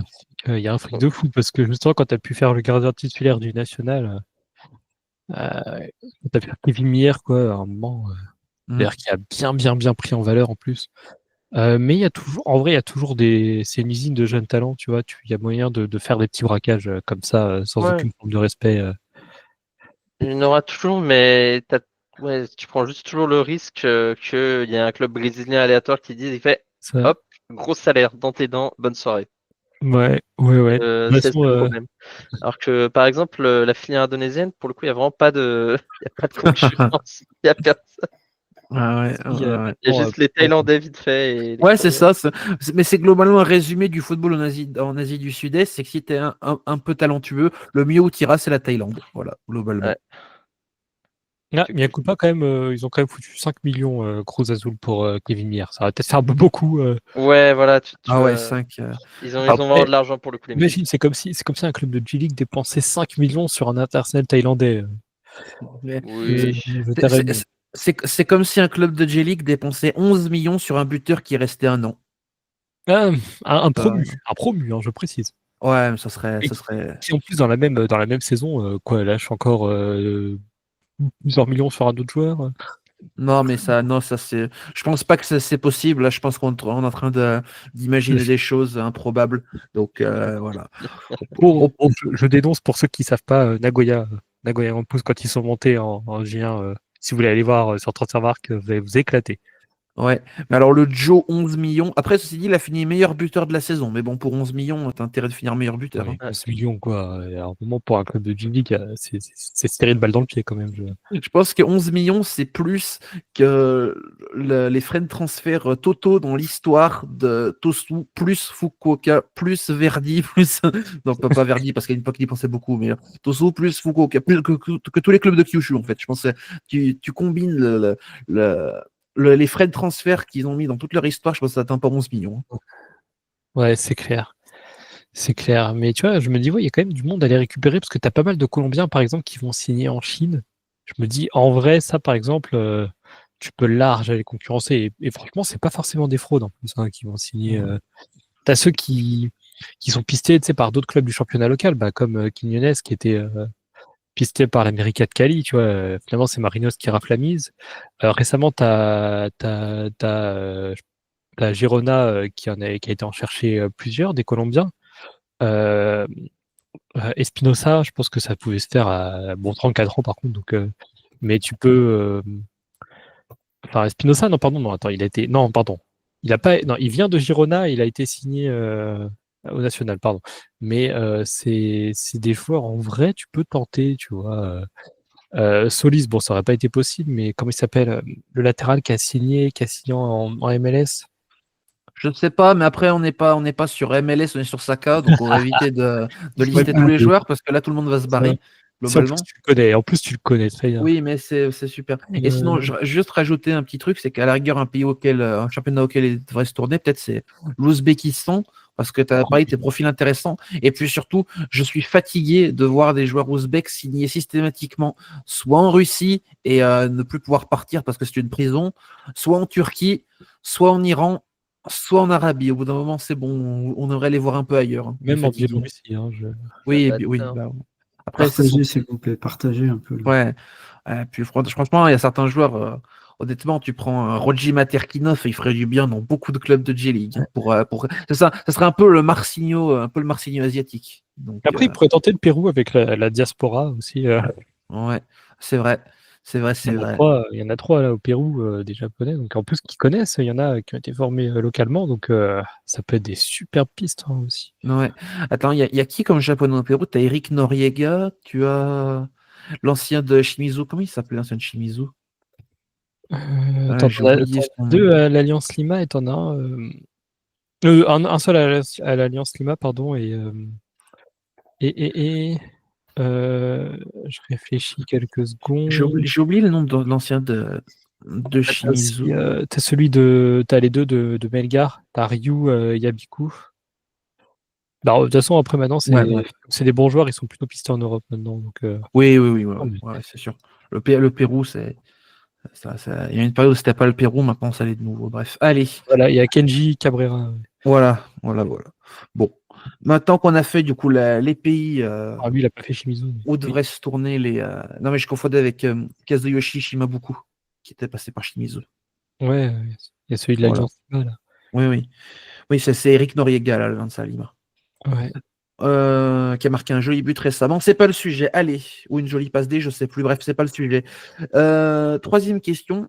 Comment travaillent les clubs pendant le mercato? Est-ce qu'on est plutôt sur du recrutement via scouting ou via agent? Alors, j'ai envie de répondre que ça dépend des clubs. 80% du genre Kobe, Shimizu, Shonan, etc., c'est que des agents. Il n'y a rien qu'à voir les liens qu'il y avait entre Kashiwa et Shimizu il y a 2-3 ans. On se rend compte qu'il y avait des agents qui mangeaient très très bien. Après, il y a certains clubs, notamment je pense à des clubs comme Niigata, qui eux, on peut le dire avec quand même une bonne certitude, il y a beaucoup de travail de scouting sur les divisions inférieures parce que pour le coup, Niigata, ils vont chercher des joueurs en J2, mais c'est forcément des joueurs qui ont du scout un minimum parce que c'est pas les joueurs clinquants de J2. C'est pas des joueurs où tu sais qu'ils sont hype. Donc, il y a forcément quand même un travail de scouting qui est fait par Niigata.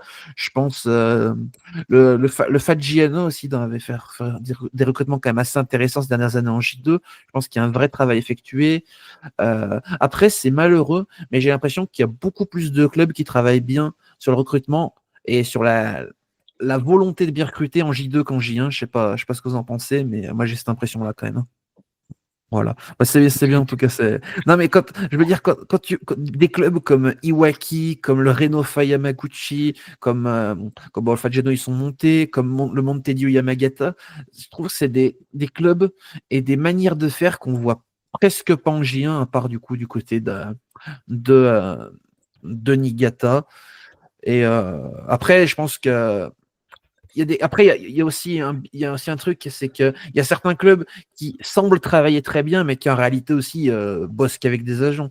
Je pense que, du moins avec beaucoup d'agents, je pense qu'un club comme Machida, même s'ils font un énorme travail sportif, quand tu vois certaines recrues, tu te dis quand même, alors c'est très très bien, mais c'est pas du scoutisme, ça. En tout cas, c'est pas Uta ou Kofu qui bosse en scouting, ça je peux vous l'assurer. En vrai, Oita, je sais pas. Non, non, Je en suis vrai, non. sceptique. En fait, le truc, c'est qu'il y a une chose, c'est que il y a avec l'universitaire, tu es obligé, et le football lycée, tu es obligé d'avoir au moins du scoutisme sur ça. Alors, même Ouais. si la majorité des joueurs d'université, ils signent dans le club où ils ont été formés, c'est pas tout le temps le cas. Mais encore une fois, c'est beaucoup de clubs de J2 et de J3 qui comptent dessus. Du coup, Ouais. j'ai vraiment Ouais, l'impression c'est c'est ce que j'allais, c'est ce que je voulais dire à un moment, c'est que en fait, je dirais que pour le recrutement de joueurs déjà pro, souvent c'est beaucoup du travail d'agent. C'est plus pour le recrutement d'universitaires que tu vas trouver du scouting, notamment du coup en J2 et en J3. Mm. Et comment dire, ça se sent. Après, pour rester sur l'universitaire, j'ai quand même l'impression qu'il s'intéresse même pas mal au lycée sud-coréen, par exemple, aussi. C'est vrai qu'on en voit une fois de temps en temps, notamment chez les gardiens, mais je pense à Tokyo qui a été cherché. Alors son nom m'échappe, mais il avait été prêté à Kanazawa.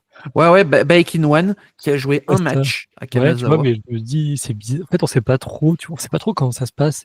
Parce que ça sent un peu l'agent, le relationnel, ou j'en sais rien, mais peut-être on a quand même qui sont aussi bons, genre celui qui a signé de la Boeing, Lee, Kawasaki, c'est, tu vois, c'est quand même c'est comme une super pioche.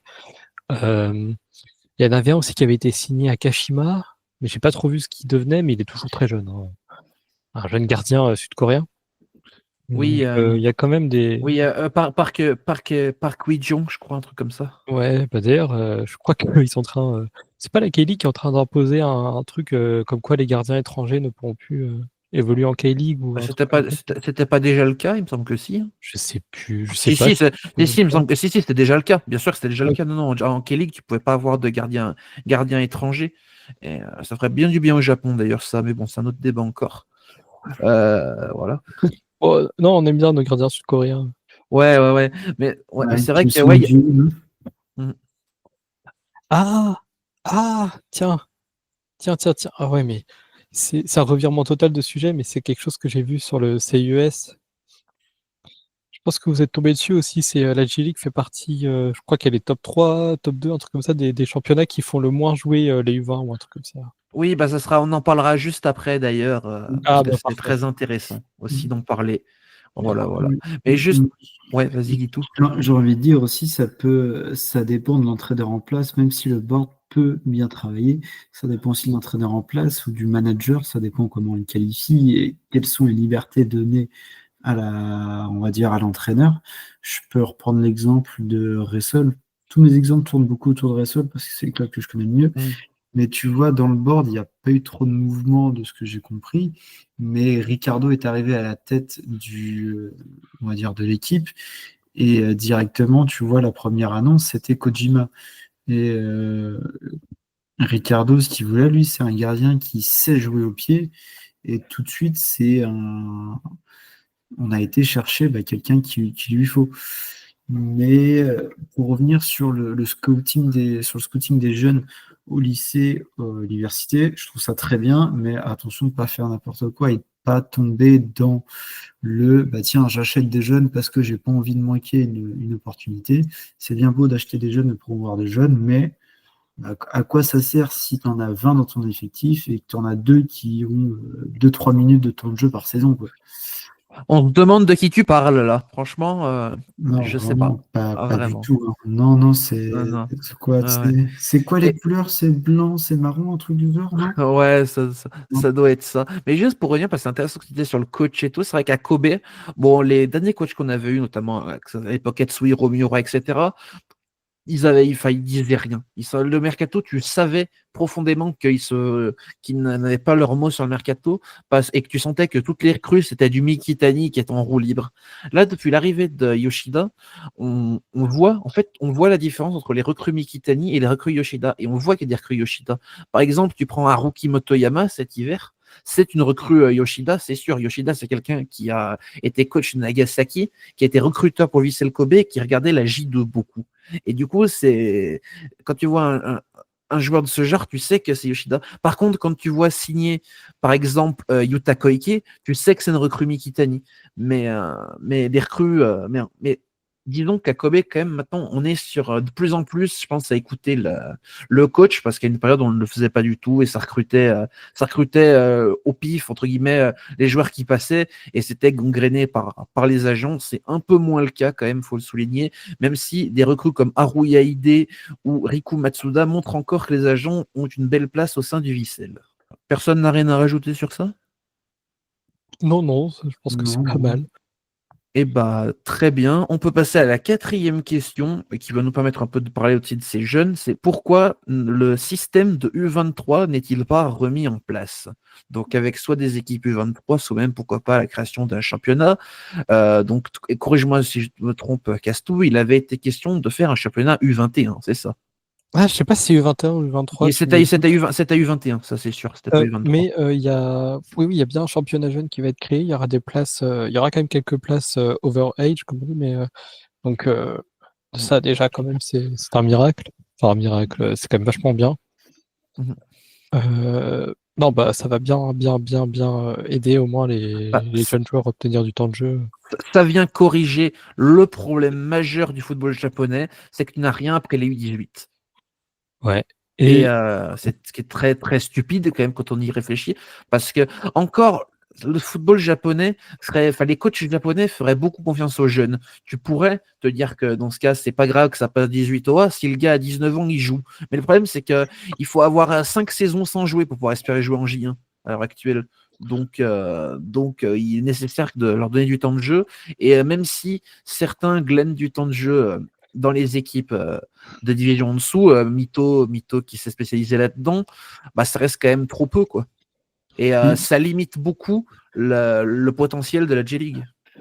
Puis c'est surtout, il y a quelque chose que je ne pitche pas, c'est tu recrutes, tu recrutes des lycéens, très bien, tu recrutes des universitaires, top. Même tu as des joueurs qui sortent de ton équipe U18.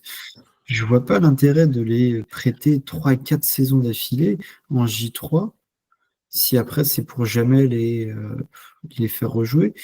L'idée d'avoir une équipe, on va dire une réserve, entre guillemets, si on peut reprendre l'exemple français, où on a pas mal de clubs professionnels qui ont une réserve qui joue en national.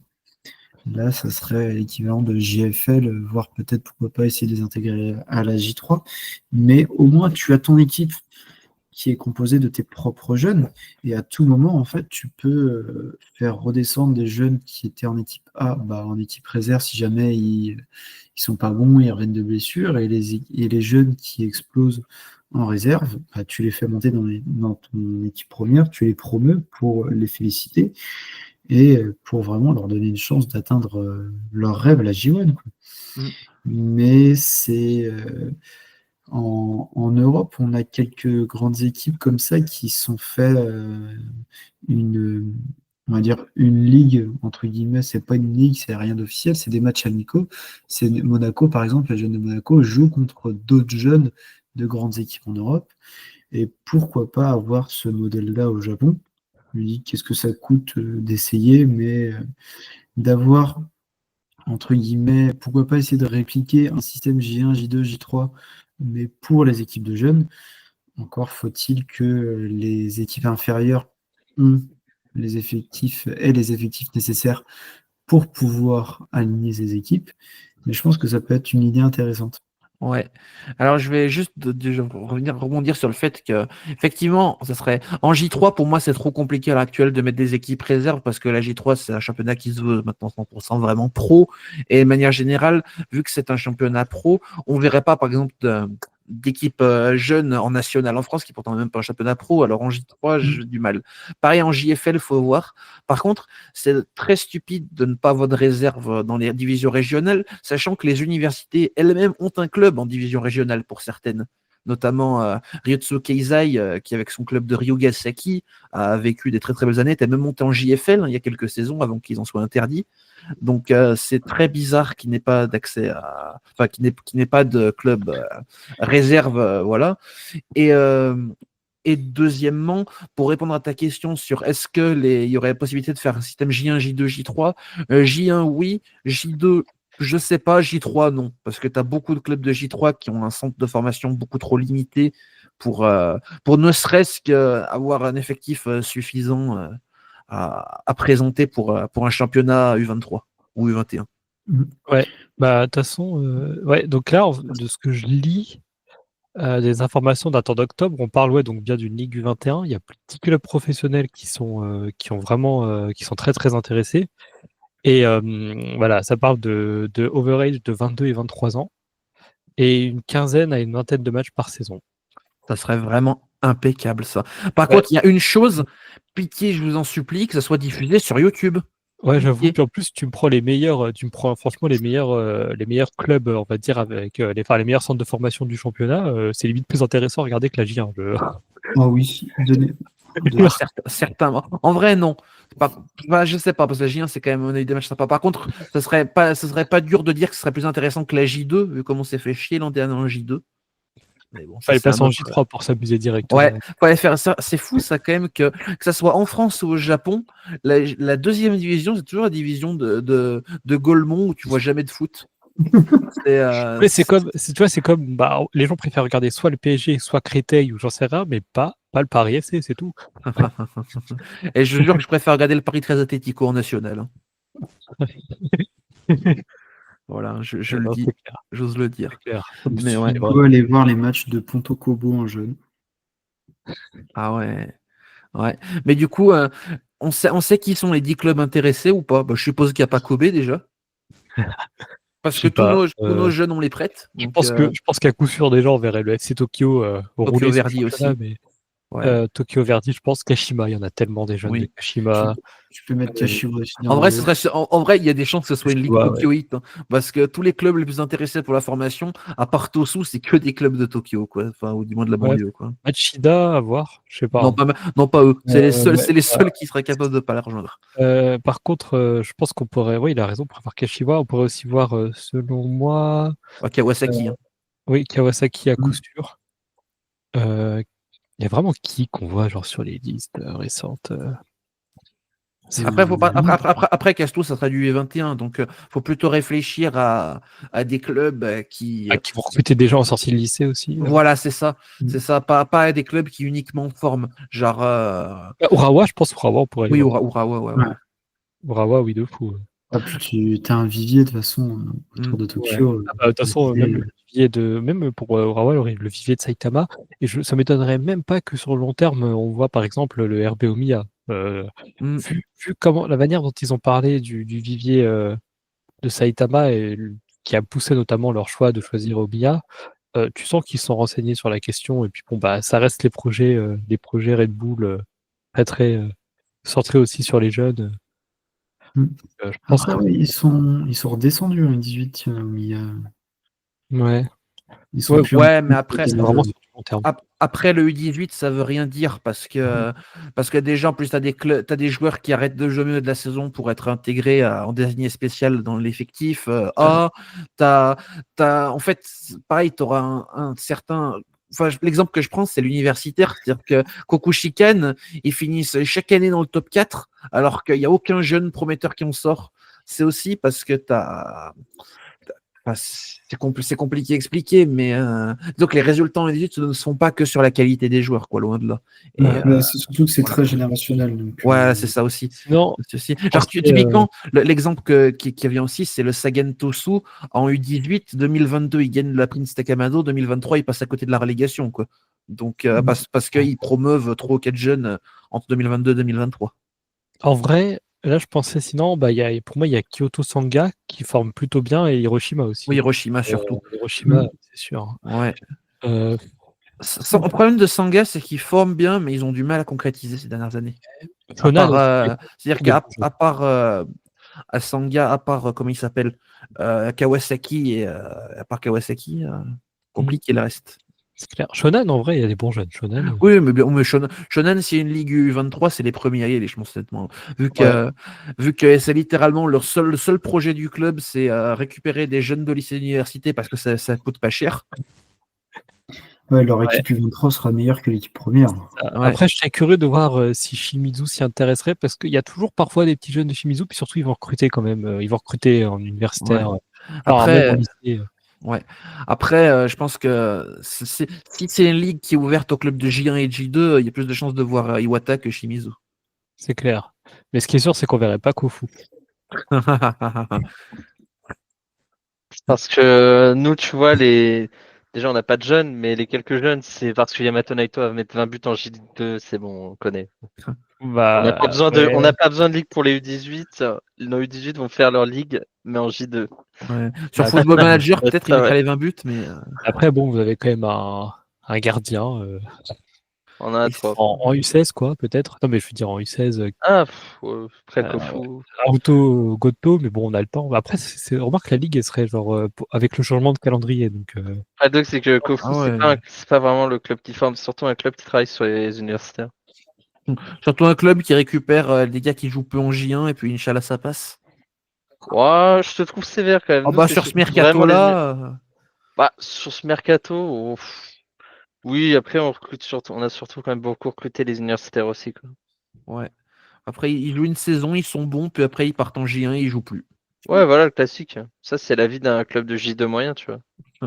Ouais. Voilà. Bon, bah voilà, on a quelques questions. Je peux en rajouter une petite que j'ai pas notée, mais voilà, on nous avait demandé est-ce que Tokyo va choke cette saison? Je te laisse, vas-y, je te laisse Davey parce que tu as l'air inspiré sur Alors, ça. alors, en fait, pour que le FC Tokyo puisse choquer quelque chose, enfin puisse s'étouffer avec quelque chose, il faut déjà être en position de gagner quelque chose avant. Voilà, ça clôt la question. On peut passer au dernier jeu.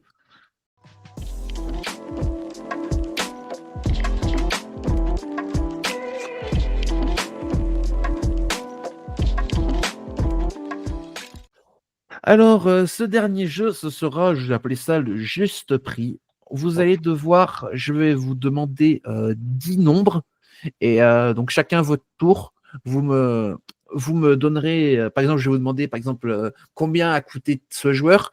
Vous me donnerez chacun votre tour un nombre, pas le même que le précédent, parce que c'est pas que votre voisin, parce que sinon c'est trop facile.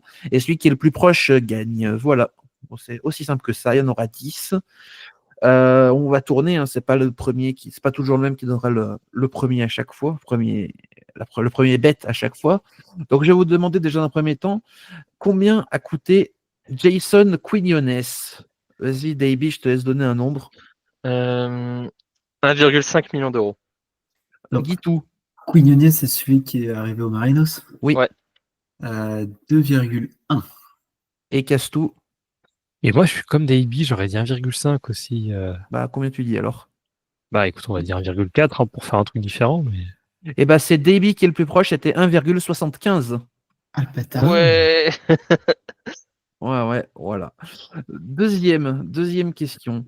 Combien y a-t-il de joueurs étrangers inscrits en J-League, dans les clubs de J-League? Oh putain. Du coup, Guy, tout commence. 42. Casse tout. Attends, alors on est sur CNews ou je- euh, Alors combien d'étrangers? On est dans un PMU, je le signale. Ouais. On compte pas les binationaux, on est d'accord. Bah, on compte la nationalité sportive, quoi. Ceux qui ont la Ok, la nationalité nationalité sportive. sportive. Voilà. 38. Davey, Je vais dire 52. mais vous êtes très très en dessous. Il y en a 89.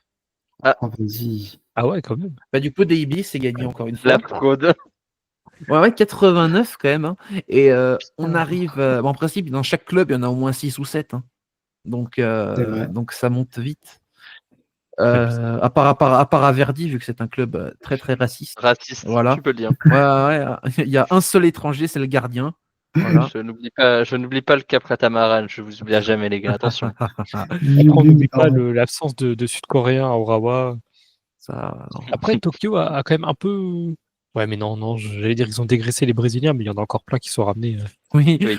Le problème, c'est que tu enlèves des bons Brésiliens, tu les remplaces par des mauvais Brésiliens. Ça reste Après, des bon, Brésiliens, mais c'est j'avoue moins bien. que après Barcelona Rayad, pas dégueu, hein, mais moi je prends. Hein, mais Voilà. Ensuite, le troisième, on va rester un peu dans cette thématique très CNews. Je vais vous demander du coup le pourcentage de joueurs étrangers à la décimale près. Pardon. Sur tout le championnat? Oui, Putain, on vient. vraiment foiré. Je vais dire- Qui commence? C'est Castou, pardon. 18,4. Davey Je vais dire 20,5. et Guitou. S'il y avait 24,2.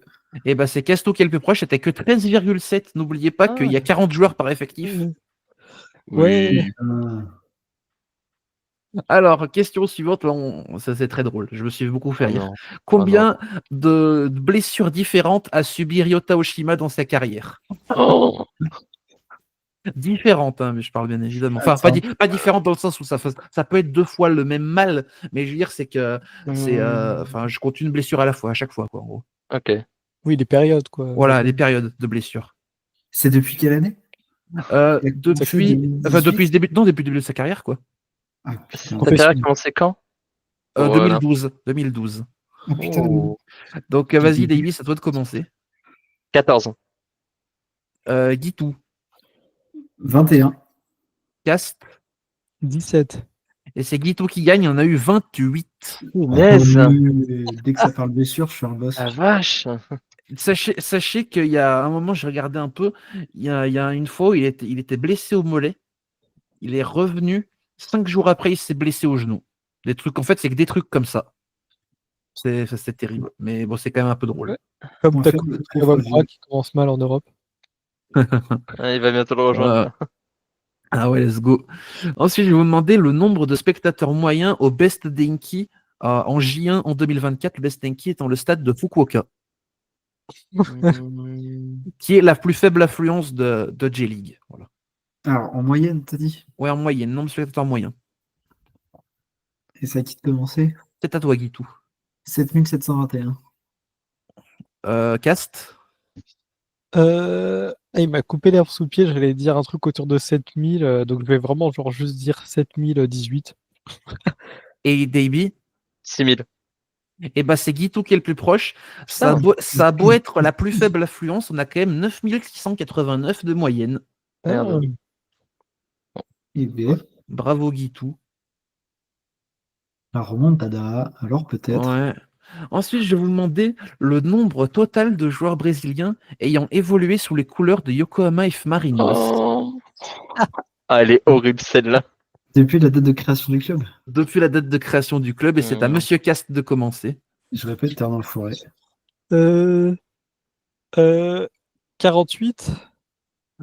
Davey, 63. Guitou, 71. et bah c'est Cast qui est le plus proche, c'était juste 40. Ah ouais. Les recrutements brésiliens est assez récent en réalité. Pendant très longtemps, Yokohama recrutait surtout des Argentins. En fait, tu vas me dire là que Yokohama, c'est des fraudes, le vrai club brésilien, c'est Kofu. Ok, je note. Et bah ouais, Que effectivement. Kofu, on a passé la date, on a passé les 60 à Kofu. Et ouais. Comme quoi, le Yokohama do Brasil, finalement, est un titre pas Ouais. forcément si mérité que Bande ça. de J'ai fraude. connu une attaque du FC Tokyo full brésilien, quoi, genre à Dayton, Oui. Pereira, C'est Oliveira, vrai. c'était quelque chose. Hein. Ouais. Et du coup, après 6 questions, il y a 2 partout. On On est est tous vraiment. à 2. Alors, ensuite, je vais vous demander le nombre de buts de Kazuma Watanabe en J1, le meilleur buteur, enfin pas en J1, tout court, pardon, toute compétition confondue, avec le Vissel Kobe, voilà, qui est le meilleur buteur de l'histoire du Vissel Kobe. Et à combien de buts il est? Ah, Est-ce qu'on a le droit de savoir combien de matchs il a joué? Alors, tu peux le savoir, laisse-moi juste regarder parce que je n'ai pas la réponse. mais le pire, c'est que je crois qu'il n'y en a même pas tant que ça. C'est ça le plus effrayant. Après, si tu pouvais éviter de donner des indices aux autres, ça serait sympa. Ah non, mais je crois. Après, Qui commence du coup? Il a joué, je vais vous le dire, J'attends il a mon indice. joué 154 matchs. 154 matchs au Vissel Kobe. Ok, bah, à qui de commencer? C'est à Davey. Je vais dire 48. Guitou, 51. Cast. non, mais faut vraiment que tu sortes de mes pensées. J'allais dire 48 aussi. Vas-y, mais casse-toi. De Alors 49 pour te faire chier. Combien? 49 pour Et bah bien. c'est Guitou qui est bon, il a 56 buts, Kazuma Watanabe. Oh Et pour l'anecdote, Osako est à 53. Ah. Voilà. Oh là là. Et donc en fait, il y a littéralement à Kobe 5 joueurs qui se tiennent en 7-8 buts pour les meilleurs buteurs de l'histoire du club. Voilà. D'ailleurs, j'ai dit Kazuma Watanabe. En réalité, il a égalité avec Yoshito Okubo. Voilà. Mais je n'avais pas la place de d'écrire les deux. Voilà. D'accord. Légende. Legend. Et ensuite, je vais vous demander le nombre. Il en reste 3. Je vais vous demander le nombre de joueurs ayant comme nom de famille Sasaki en J1. Oh non. Qui est, du coup, je précise, le deuxième nom le plus porté derrière Suzuki. Voilà. Ah ouais. J'ai compté. J'ai compté. Des Suzuki, il y en a beaucoup plus, mais voilà. C'est trop le Ce chômage. soir, t'es tellement vache. Du coup, attends, c'est à qui de commencer? C'est à Guitou. Oh bah, comme par hasard. Voilà. En G1? Ouais, en G1. Allez, je dirais 8. Cast, Moi, je dirais 13. Davey. Là, actuellement, Ouais. je vais dire. Attends, ils ont dit lutte et 13, c'est ça? Oui. Il va dire 9. 10. Et bah, c'est Guitou qui gagne. Il n'y en a que 6. Par contre, t'as dit 13 Castus. Je pense que c'est à peu près le nombre de Suzuki qu'il y a. Mais Ah, il y a voilà. 6 Sasaki. Donc, Sho Sasaki à Hiroshima, Daiju Sasaki au Vissel Kobe, Shogo Asahi. Sasaki au Gamba, Asahi à Kawasaki, Tomotaro à Shimizu et Masato Sasaki à Faggiano. Waouh.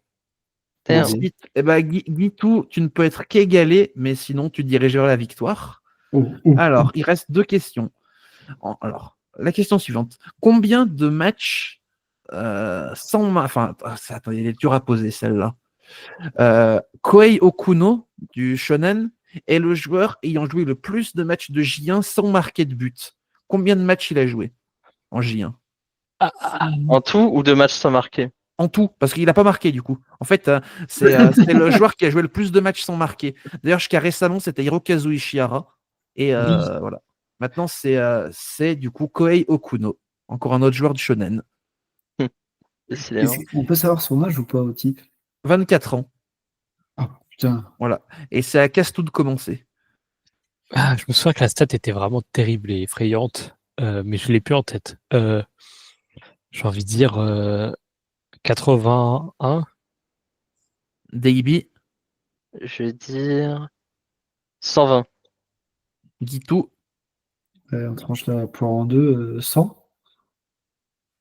égalité, c'était 110. Oh, Ouh.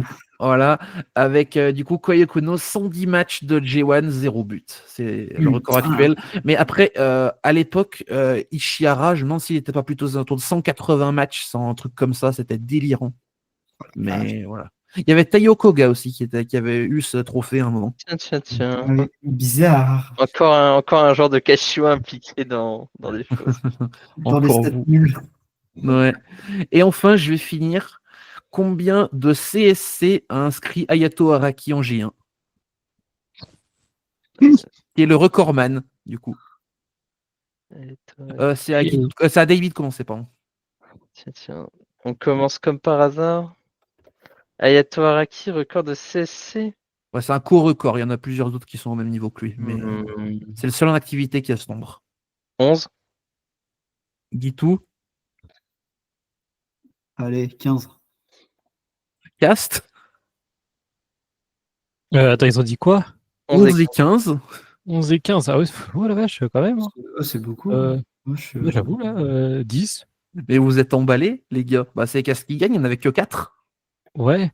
Ah, Moi, je écoute, voulais dire 4, mais ils sont tellement emballés que je me suis dit, c'est moi qui suis à l'envers ou... Non, il n'y en a eu que 4. écoute, c'est on rare, aime les les gros CSC. chiffres, c'est tout. Et bah, du coup, c'est Gitu qui gagne avec Allez, dans 5 vos dents, points. là. Gitu, 5 points. Et les deux autres à égalité avec 3 points. Bande de GG. nazes.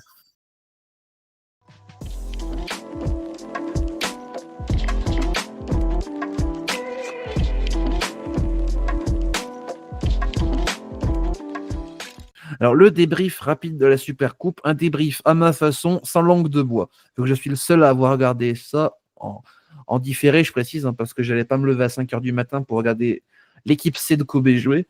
Mais voilà.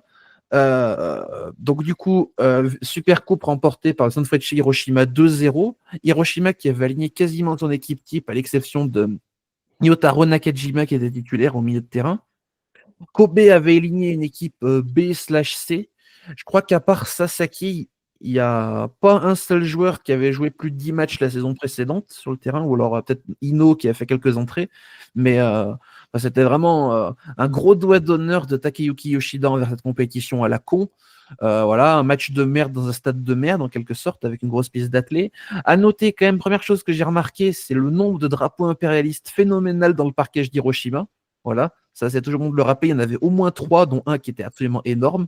Voilà, on n'oublie pas d'où ça vient, enfin, on n'oublie pas d'où vient Hiroshima. On se rappelle qu'il y avait quelques symboles nazis à l'époque dans le stade, mais bon, c'est un autre débat.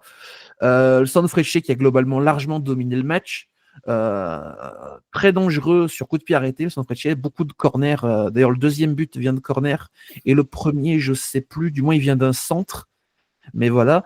À noter quand même que du coup, le Sanfrecce a trouvé un excellent tireur de coup de pied arrêté avec Daiki Suga, qui est arrivé, on rappelle, du Consadole Sapporo.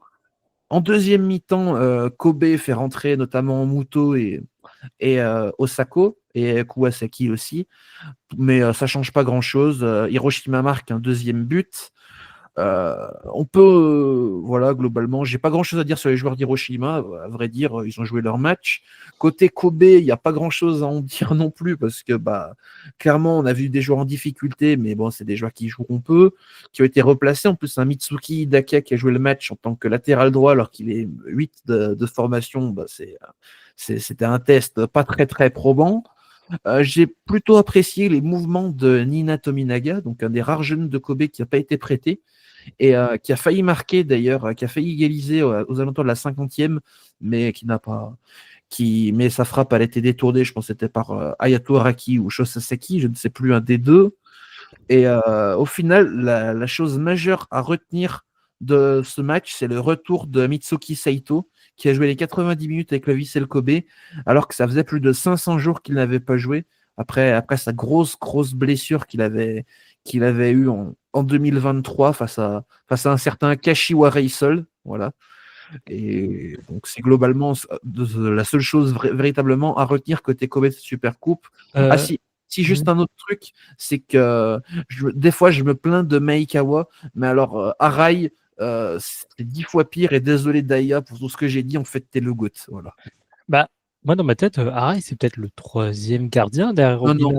Non, la saison passée, il était 2e gardien, Arai. Wow. Ah ouais, ouais. Ouais, j'avoue.